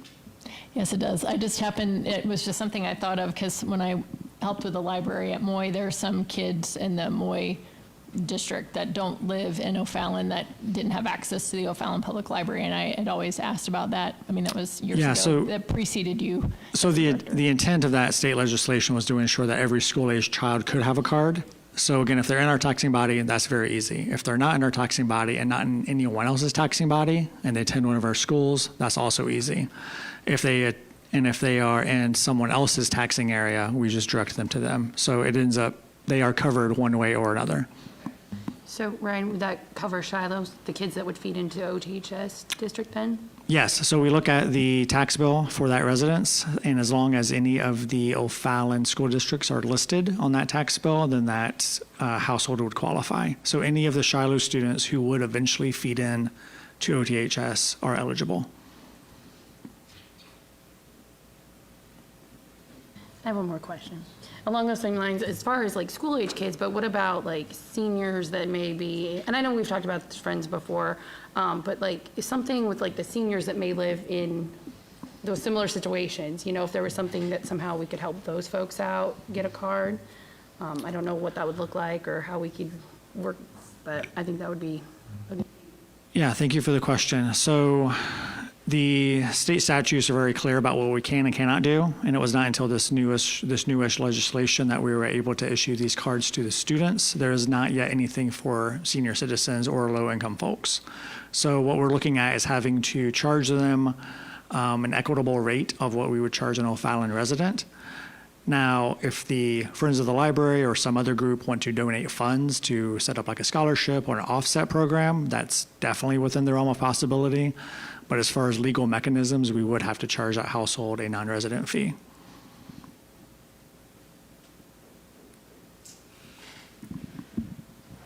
Any other questions for Ryan? Okay, move on to action item 4, investing in the infrastructure to support current and future developments. There were a few questions about EV charging stations and, you know, should we really be looking at funding and installation if we haven't decided we want to move forward with them. We have seen a very wide range of programs and solicitations on EV charging stations. And so, you know, there's the private component. There are cities that require hotels and other businesses, and even the state of Illinois has looked at requiring charging stations as part of their development.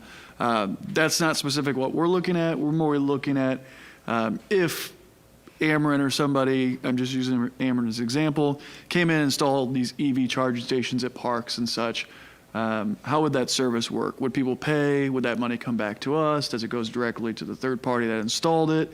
And so we feel it's important, you know, obviously, to collect the information and then present to the council, because we do get a lot of questions and asks for EV charging stations in our parks and around our downtown area. And so we had a lot of questions about that. We had some questions about the business licensing. So business licenses have been around for a long time.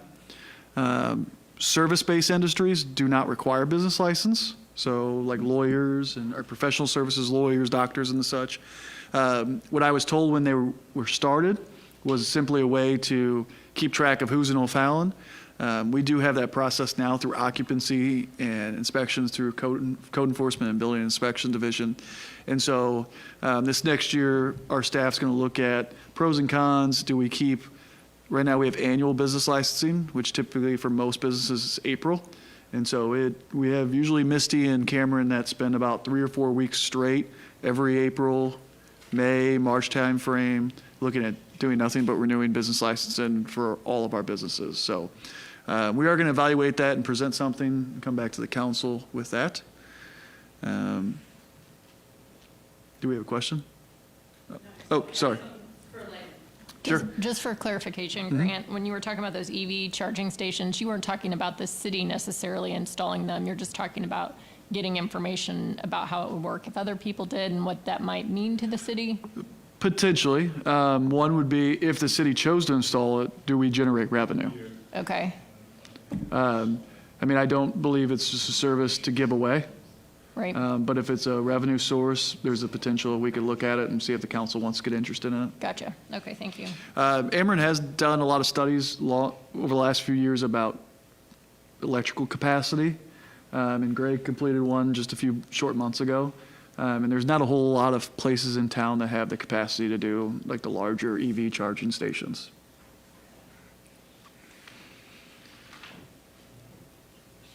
Any other questions? Or Jeff, do you want to talk about any of the sanitary sewer or pavement management? Most of it's just following in line with the capital improvement plan, which we'll be getting into in a couple months also. But yeah, anyone has any specific questions we have to answer The next goal about promoting economic development, there's a piece in there about the Reeder Road, maybe partnering with the county to come up with a more comprehensive plan for Reeder Road, which is exit 21, right, just east of here. But can you spend a minute and just talk about some of the infrastructure? Like that's probably the next area of larger growth for O'Fallon. So I do see it as an economic development talking point.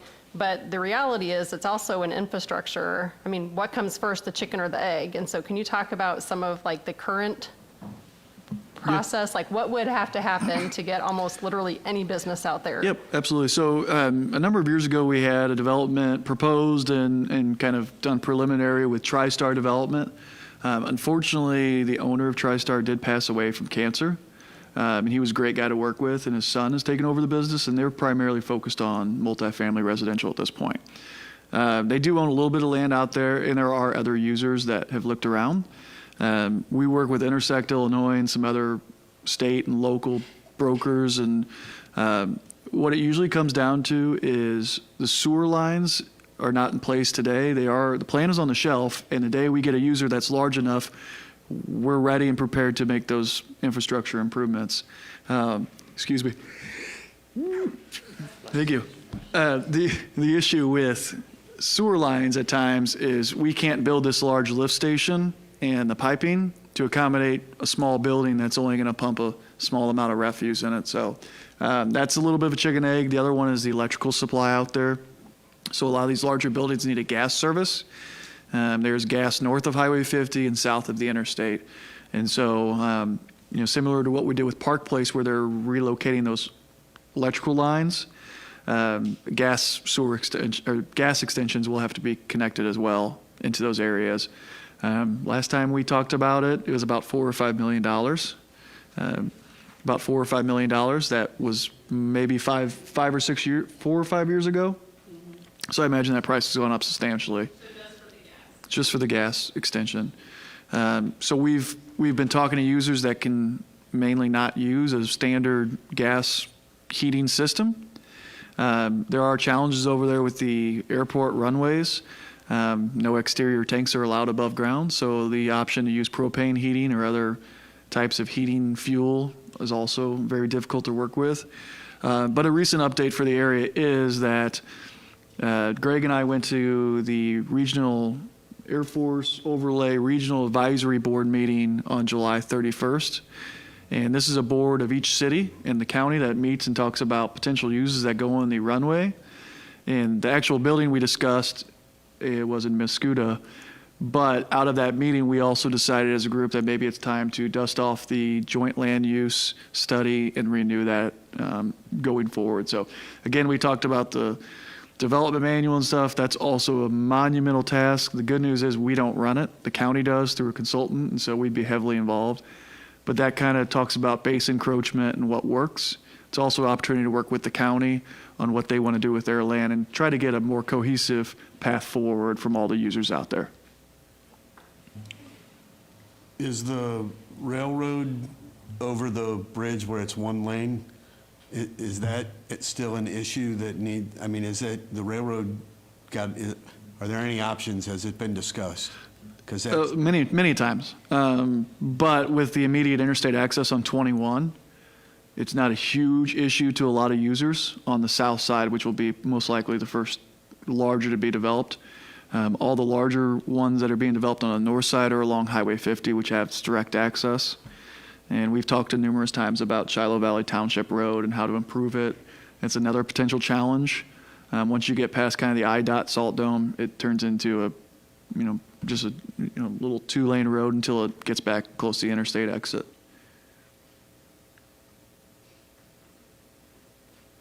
Any other questions?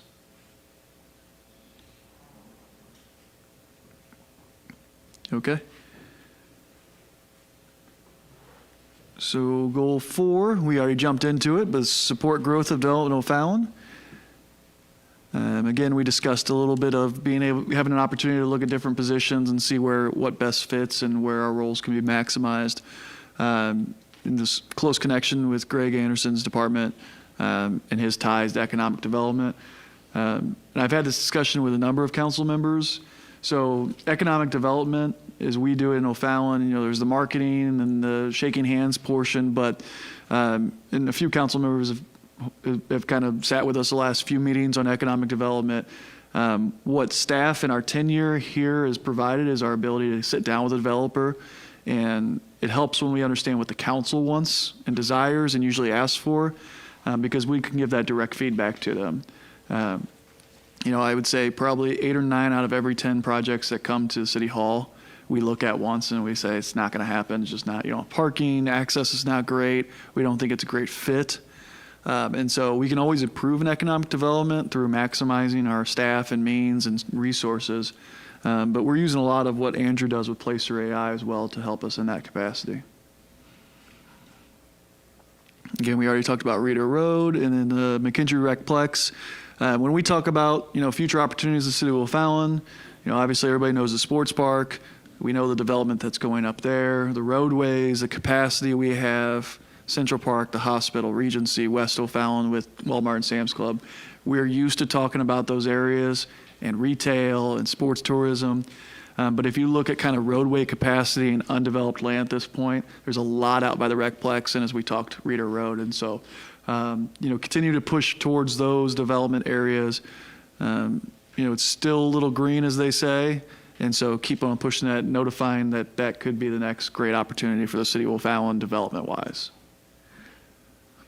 Do you think the maintenance of the property out by the Recplex has anything to do with people being deterred from wanting to develop there? It always looks kind of janky. Like they don't maintain it, and I know it's a code enforcement issue, but at what point are we going to kind of tell them enough is enough with this nonsense? It's what people see when they get off the interstate. It's the first sight of O'Fallon. I agree, and we, like you said, we're involved often with those sites over there.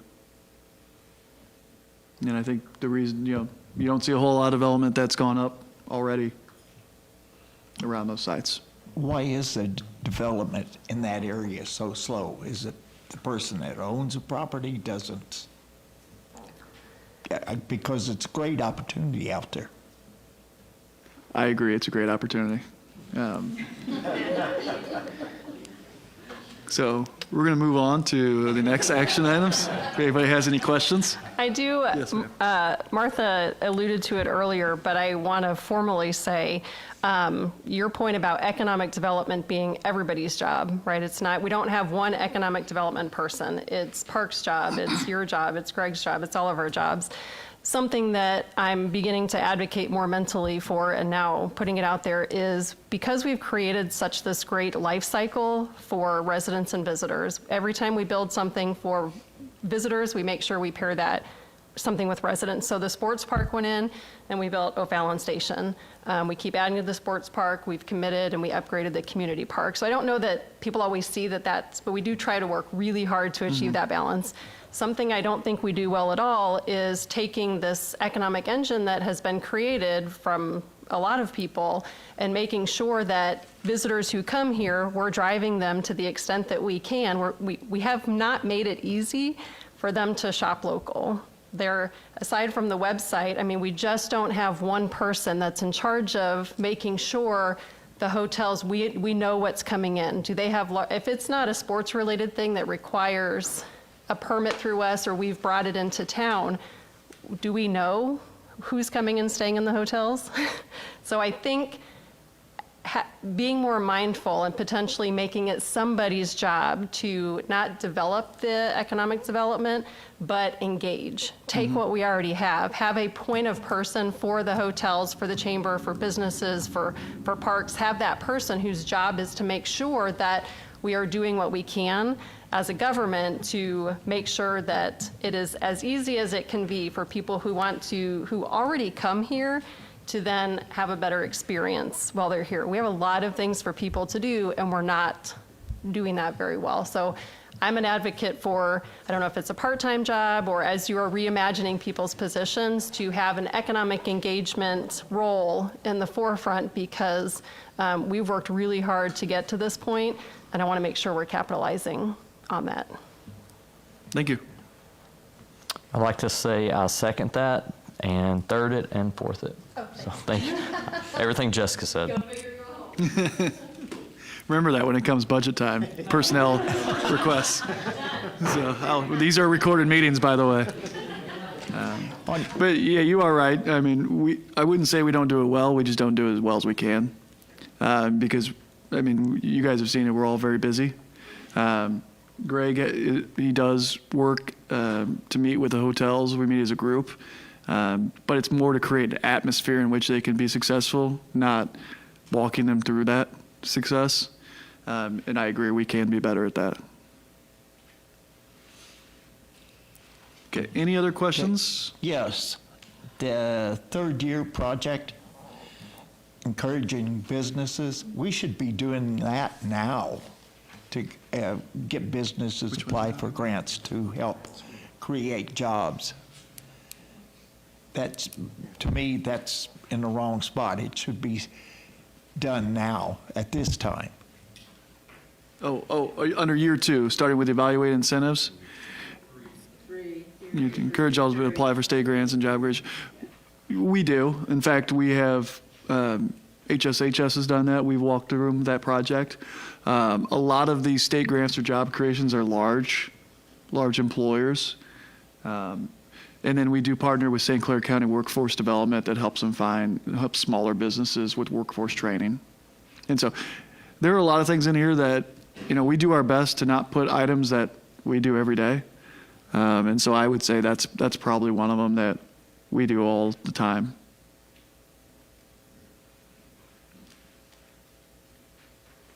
Okay, moving on.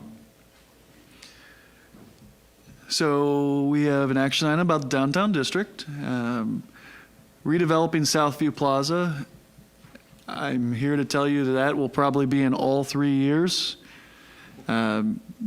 We understand Southview Plaza is a priority for the council, and we have tried everything we can, and we will continue to do that. And so there are a lot of challenges on the property and finding the right mix of users and tenants and the cost of the land. And so we put in year 1 because we think it's very important, and we will do that every year until we get something that finally clicks to give you guys to be proud of. I appreciate that they mow the grass, though, unlike other folks with vacant land. Thank you.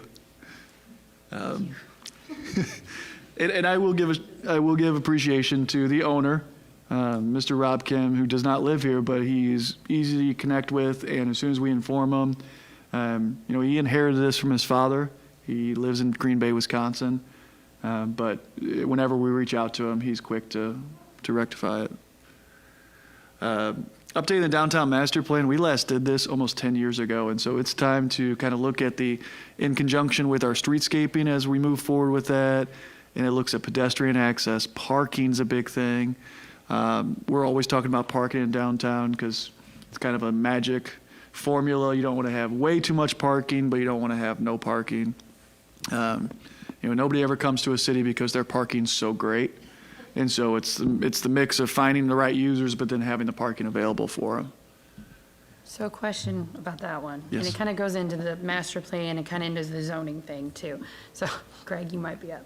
But you mentioned after the shed at Boarding House Bistro, that there are some areas that have more specialized, nuanced things with their zoning in their historic or downtown areas because of it's been piecemealed all those years. Is there something that's going to be worked in to help with future? Because I think it's going to be a thing we see instead of going the whole zoning route like we did with that. Like if there's something a little bit more streamlined we can do to make it easier for those, because the parcels and things have been weird over the years. So I'd like to see some little help to them, if it's something reasonable. But, What type of help would you? well, are you thinking? like we talked, we had a quick. Yeah, so I think where you're getting at is more looking at specifically just to point it out, the downtown district. They're obviously confined to larger buildings on smaller lots where parking is sometimes a restriction as well. So I think as part of going through that comprehensive code review and updating that, is there identifying if there's a potential to put in certain components for the downtown district where they're separated as a specific zoning classification or just different standards compared to larger developments or commercial developments along, let's say, Central Park Regency, yes, there is the opportunity for that.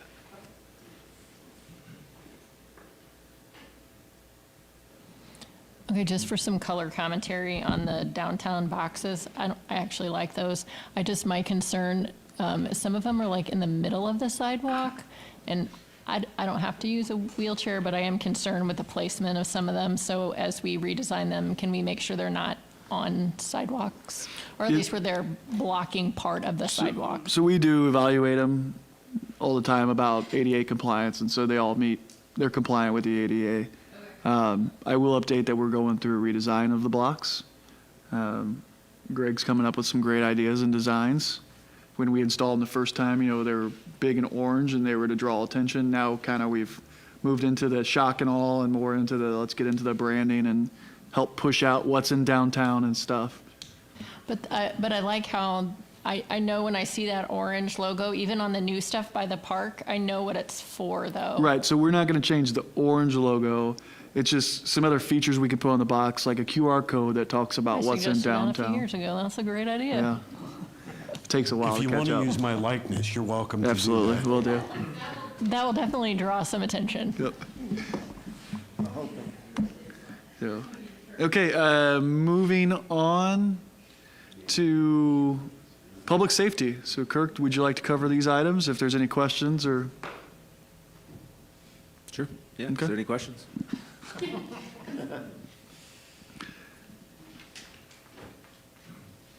I know there was one concern I got from a member. It says in here about Kirk retiring. Well, I told him one day he will retire. We don't know when. will be, that is part of this. During this plan, I will hit my 30 years and shy of any kind of pension drop plan or anything that would come in. I would max out on my pension, and so we would be transitioning and searching for my replacement. So that's an ongoing process, but. And we are always succession planning in the city. We've done that for a long time, and so it's always been a point to have great people behind whoever the leader is, and so we will miss Kirk, but That's next up. Still 3.5 years away. So we're good.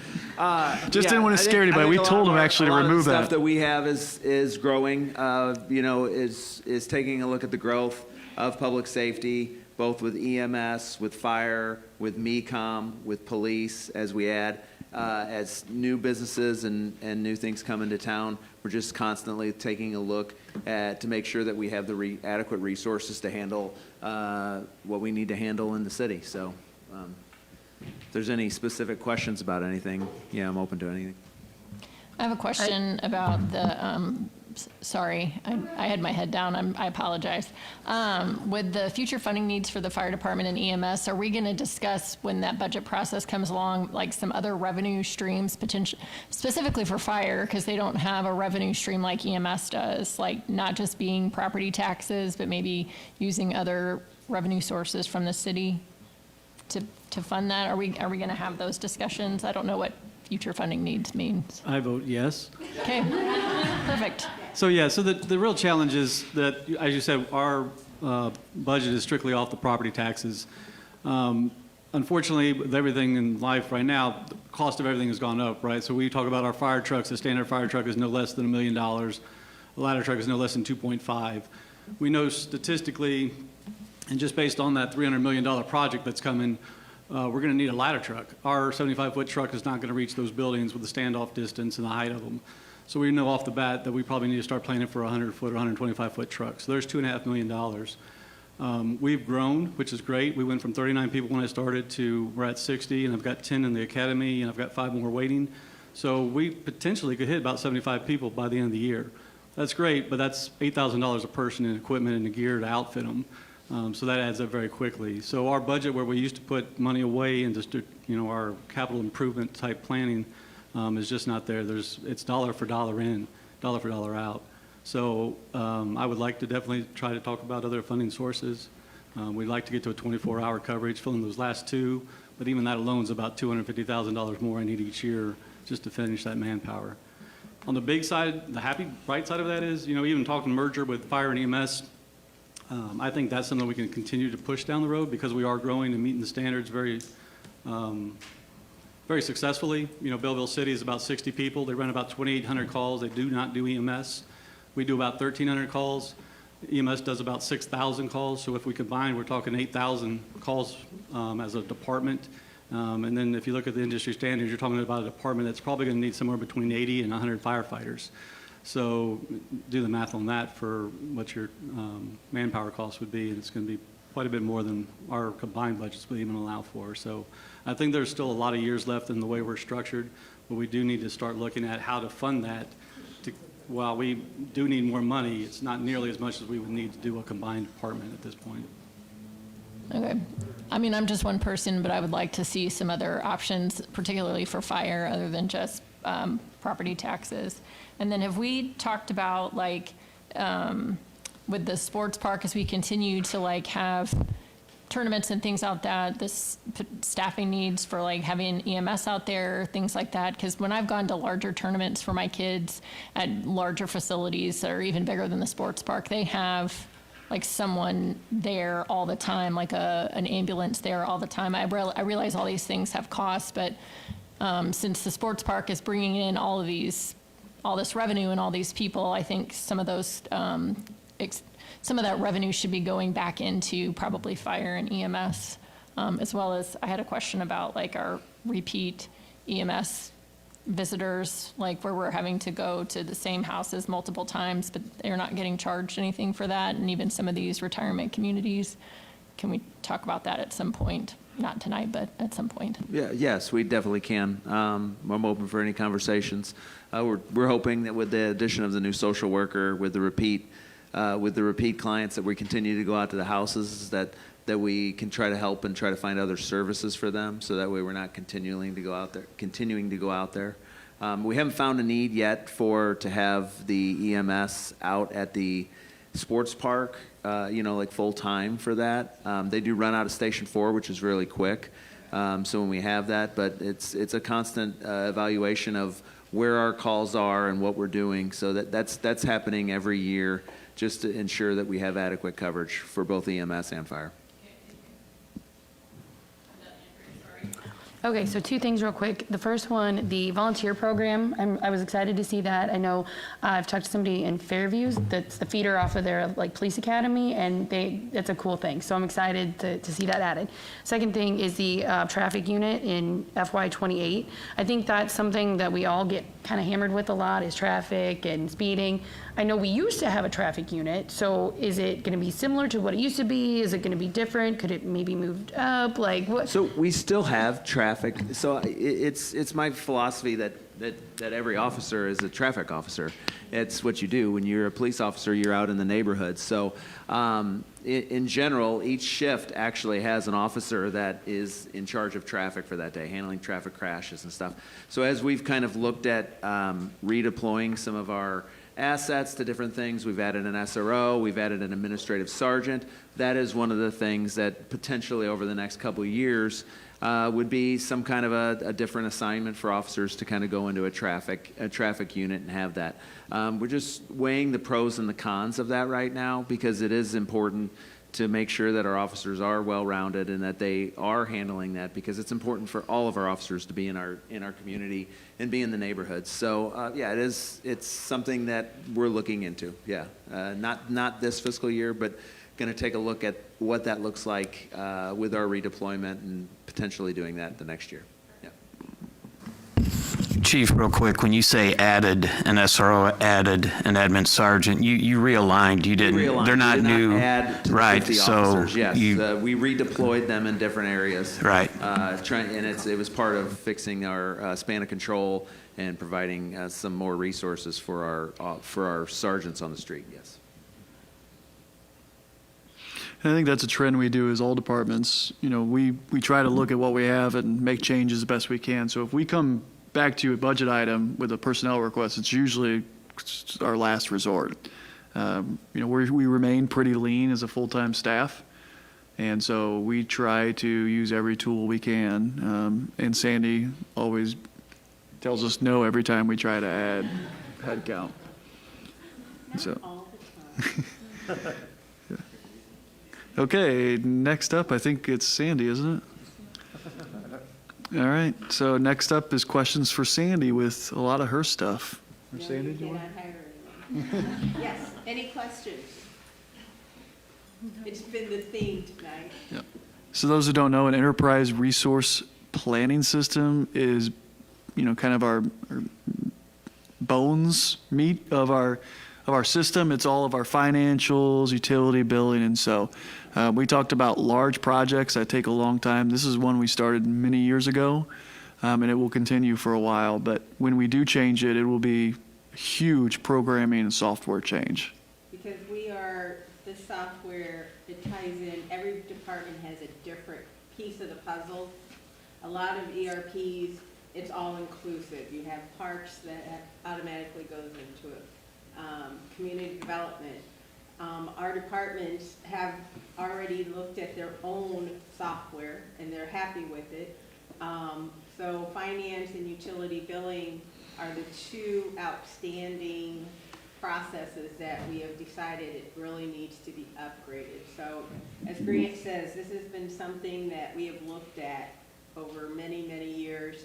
Tyler New World purchased New World, and we are just not happy with the customer service, and also they are not putting a lot of development into our current program. So when you see this on the line item budget, this is not cheap, so I will forewarn you with that. We spent over $1 million when we went into went to New World back in 2012 when we became .NET. So it is a very expensive project, but we feel that it is something that is very necessary to remain where we are today. And it has not been mentioned yet, and Dan can talk about it a little bit more if we need to, but CityWorks is also, we're kind of been tipped that we are an on-premise service with them, and they're phasing those out to a cloud-hosted system. And so, again, doing that, we'd have to kind of update and change everything we have on there. So that's another one of those large potential software requests we'll have to have in the budget. Kind of for Jeff and for Sandy, the water meter replacement program.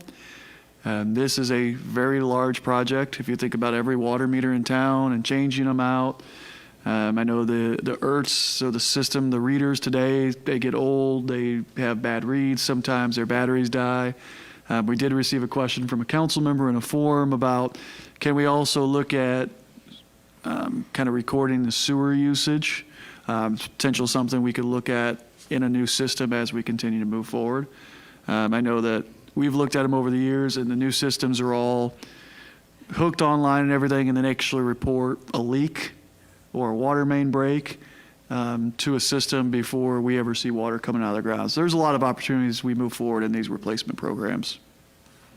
One thing I do also want to bring up is the conduct the special census. We have that on there. We did that in 2018, 2020? 16. 16, 17. And we do this when the community has grown. They only do a census every 10 years.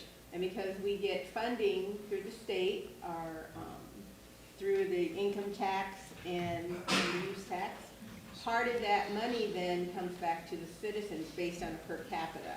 So as we grow, if it is beneficial for us to do a special census, because again, a special census is at our expense. Last time it cost right around $100,000. We have to pay the people to come. Any of the workers we pay. So there is a large expense. So that will be evaluated because it'll be a while before 2030 comes around. So this is something that we will look at, and in a special census, we can decide which areas have grown. We don't do a full citywide census, only those areas that have become populated. So that'll be something that we will look at next fiscal year to see if it is something that would be beneficial to us in order to do.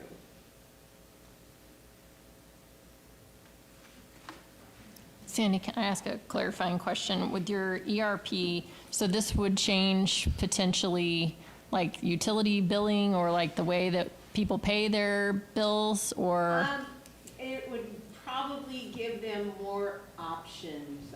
Right now, within New World, we have limitations of what we can and cannot do. For how people can pay their bill, is what you're saying? Correct. So, Okay. I mean, it's been 2012 is when we went to .NET.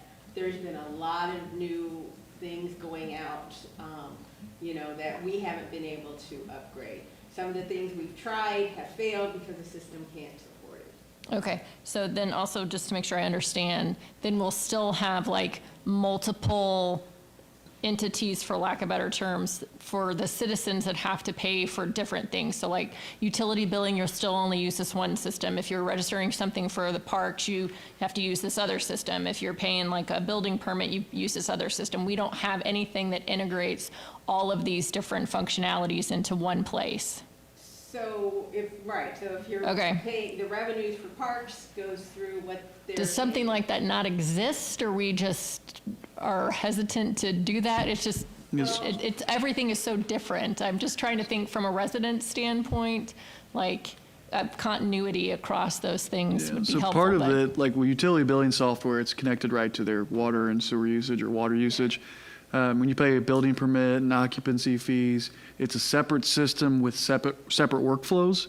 And so typically the payment component, and why it's only been around for 2 or 3 years, is because it's specifically built for that component in the workflow.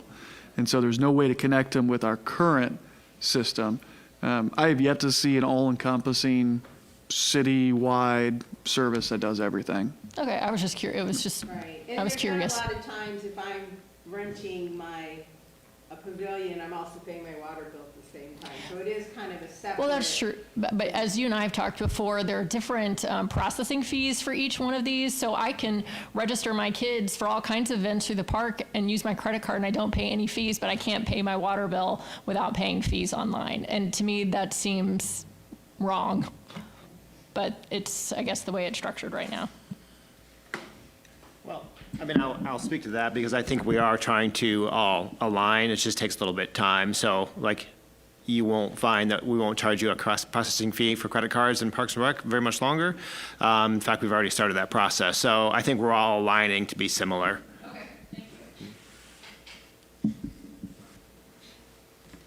Okay, any more questions for the finance side?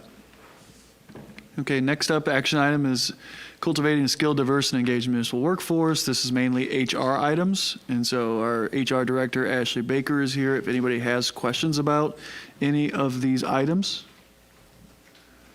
or wants anything changed. I don't have a question, but I have a comment to offer. So a program in the community that O'Fallon has now been included is called the CEO program. And it is a pathway for students who are interested in staying in their community after they graduate high school and go do whatever training or education they're going to do. The goal is to bring them back. So studies show that before somebody enters the CEO program, there was like 28% likelihood that they saw themselves returning to their community after graduating. And then after they went through the CEO program, that number jumped to like 80 or 90% because it introduces them to resources and businesses and how their actual community works. And I think of the 20 kids in the Silver Creek CEO program, 7 of them were selected from O'Fallon. So we have this pipeline. And so I just want to make sure that if obviously we want the diverse workforce and everything, but I feel like everybody has a role. Some of us grow up here and we feel a deep commitment to stay and contribute to the people that built us, and some people leave and go do amazing things elsewhere, and the world needs both. But I feel like if we can connect with the high school, and particularly the CEO program, we could start increasing the number of students who understand how the community works and hopefully want to come back after they do whatever they're going to do for training and bring them back. So I just want to make sure that, Ashley, you're aware of that program. That's great, thank you. Okay, moving on. That's it. Okay, any questions in a general sense, or things we went over, things you didn't bring up at the time? I just wanted, Grant, if you can cover that after we complete this, we'd be almost at the 5-year point of the 2040 plan. and our plans to start to look at that to make sure. It was done during COVID and slightly after, so once we get our goals set here, we're going to look at the 2040 master plan just to make sure the important pieces of it still align with the mission and where we're at today. So. Absolutely, yeah. Times change, councils change. 2040 master plan obviously goes to 2040. That doesn't mean we are locked into, and that's where we got to be in 2040. And so, naturally over the years, as these strategic plans update, which we will do in this instance, we'll settle this, then we'll go back, look at the master plan, make edits where we seem like the council's kind of shifted or changed a little bit. Obviously, there's some trends in society that have changed, and so we will update that. And so that's kind of the next process. But while we focus on the strategic plan, today was kind of a brainstorming session. We'll get together as staff, update and change things as we've heard it. We will send it back out to the council for review and more input, and then eventually get to a point where we're very happy as the council and the mayor and city staff, where we can say, yep, this is our kind of roadmap for the next 3 years. And again, after that, then we'll kind of open back up the master plan and make those edits as we, kind of see as the trends have changed. Cool. All right, well, we are technically still within a Community Development Committee meeting. So before we adjourn, we will open it up for final public comment. Is there any comments from the public? I thought you were going to say something like, I didn't sorry. know you were wrapping up your meeting. Sorry. I had I guess, sort of a technical question.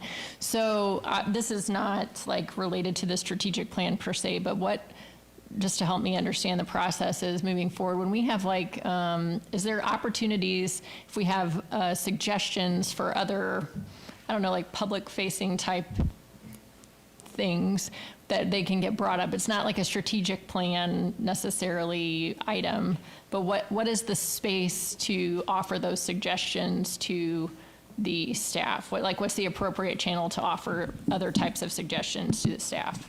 Yeah, I would say the best for the strategic plan and for other items, if they come to your mind, just email Eric or myself. We kind of have a little bit better knowledge of delegation and who can handle what and give you the right answers. We don't want to waste your time and have you email somebody that then passes along to another person. So if you have ideas or questions, strategic plan or whatever, send them to Eric or I, and we'll get you the answers. Okay, because I didn't know if there was a space, because I don't want it to seem like one person is trying to direct certain ideas, but maybe if there's ideas that the whole council would get on board with. Do you know what I'm saying? I'm trying to not make it seem like, oh, I think you should do this. I'll just give you an example. I think there should be an email address that's just like citycouncil@o'fallon.org. So a resident can just put that email address in and it forwards to all 14 people instead of them having to type in every person's email address, because it's like a hyperlink now to an open, you know what I'm saying? So what would be a place to have that discussion amongst all of us? Because if I just email, We've started that, but that was one of the things that I talked about early on, that I thought the communication, we could do better. And we get other things thrown at us throughout the day, but that's something that Grant has been working on, and we're trying to find a way that everybody on the council is aware of what is going on throughout the entire city, because sometimes, even though it's your ward, it may be something that is also happening in Ross's ward, and if they're not aware, we want to be consistent too with how we're addressing these concerns. So if you want to come in sometime and meet with Grant and myself, we can kind of share with where we're at. But Grant has started working with a couple different options and through some different messaging that would almost be, for lack of better terms, Grant, almost like an app that would go in and it would go out to all the council, but you couldn't reply all. That is correct. So something Dan Gentry and I have been looking at through our website provider, instant messaging, or it's called Civic Send or Civic Alert. It would allow people with a login to instantaneously send messages to the entire council via text, email, whatever you can. We do have to be careful of Open Meetings Act, so we can't have a text group with 14 council members and me all talking policy, because that's a violation. And so these would kind of be one-way conversations with an easy push of the button. Okay, I'll respond right back to Grant and ask a follow-up question. And so that's what we're looking at now. One dedicated email to the city council, We don't have that currently because we have seen a lot of times that those be abused. And so I know just the second Mayor Van Hook gets an email on the website that says mayor in his email, he gets 10 emails from solicitors about everything in the world. And that's kind of why we've shied away from that a little bit. Now, internally, we do have distribution lists to reach each one of you through email. Again, I'm just trying to operationally think how we make suggestions that we all can have feedback on, where it's not like I'm just giving you suggestions and guidance. I'm one of 14 people, and I just didn't know if there was a space where we have conversations like that that's not in a strategic planning meeting where we kind of talk about what we want to see going on in the city or how we want to function as a council together. Does that make sense? Wouldn't that be something for older person time at council meetings also, if there was something we wanted to bring up? That way nothing's violated. You know what I mean? We're in our... I think you should, depending on what it is, before, releasing it out the first time, and I'm hearing it, maybe Grant or others are hearing it, in that open session of the council time, especially operational things, it would probably be best. And we're trying really hard to communicate these messages out to everybody. And when we have communication that needs to go to all of the council, or if it's something that's going to be a press release, we try and get it to you guys ahead of time so you can look through it if you have any other questions. We never want you to learn things the same time everybody else is learning them, because you're going to be responsible for answering questions. So we always want to make sure that you have the most up-to-date, accurate information so you can speak to incidents that are occurring or that have occurred. And the same with the public. We try and get things out to them as quickly as possible too. But I think the easiest thing is anytime anybody has any ideas, to please share them with us. And we're working on that component, and I think we're pretty close to then where we can share that out with the entire council, and then we can determine, then maybe it is more fitted for one of the committee meetings or something of that nature. Kind of depends on what the topic is, but if it's more operational, I think it would be better to start at the leadership team level and then figure out how we need to share it and address it from there. But I encourage everybody, like we talked last week, everybody that's listening or going to watch this later on, you have a voice, and that's your council members that represent your ward, and they are accessible, and we would encourage everybody to communicate through their council members to streamline that communication for us. So I don't know if I answered your question, but it's just easier sometimes if we start at this level, and then we will redirect it to make sure the rest of the council is informed. And that's been our goal from day one, is keeping the entire council informed about what's going on in the community, regardless of whether it's their ward or not. So. Anything else regarding the strategic planning workshop? Alrighty. Any public comments? Nope. All right. If somebody on community development has a motion to adjourn? So moved. Second. All those in favor? Thank you, staff, very much for all your help today.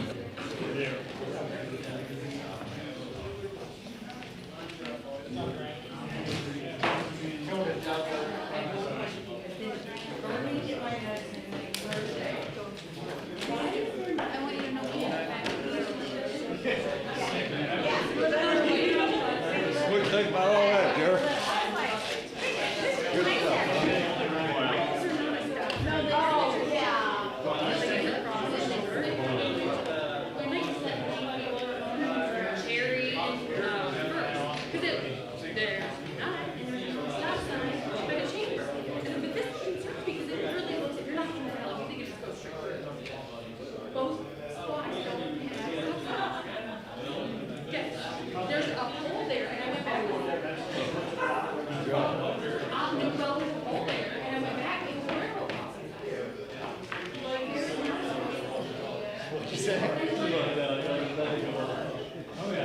The one thing he puts it on is something that like, All right. all right.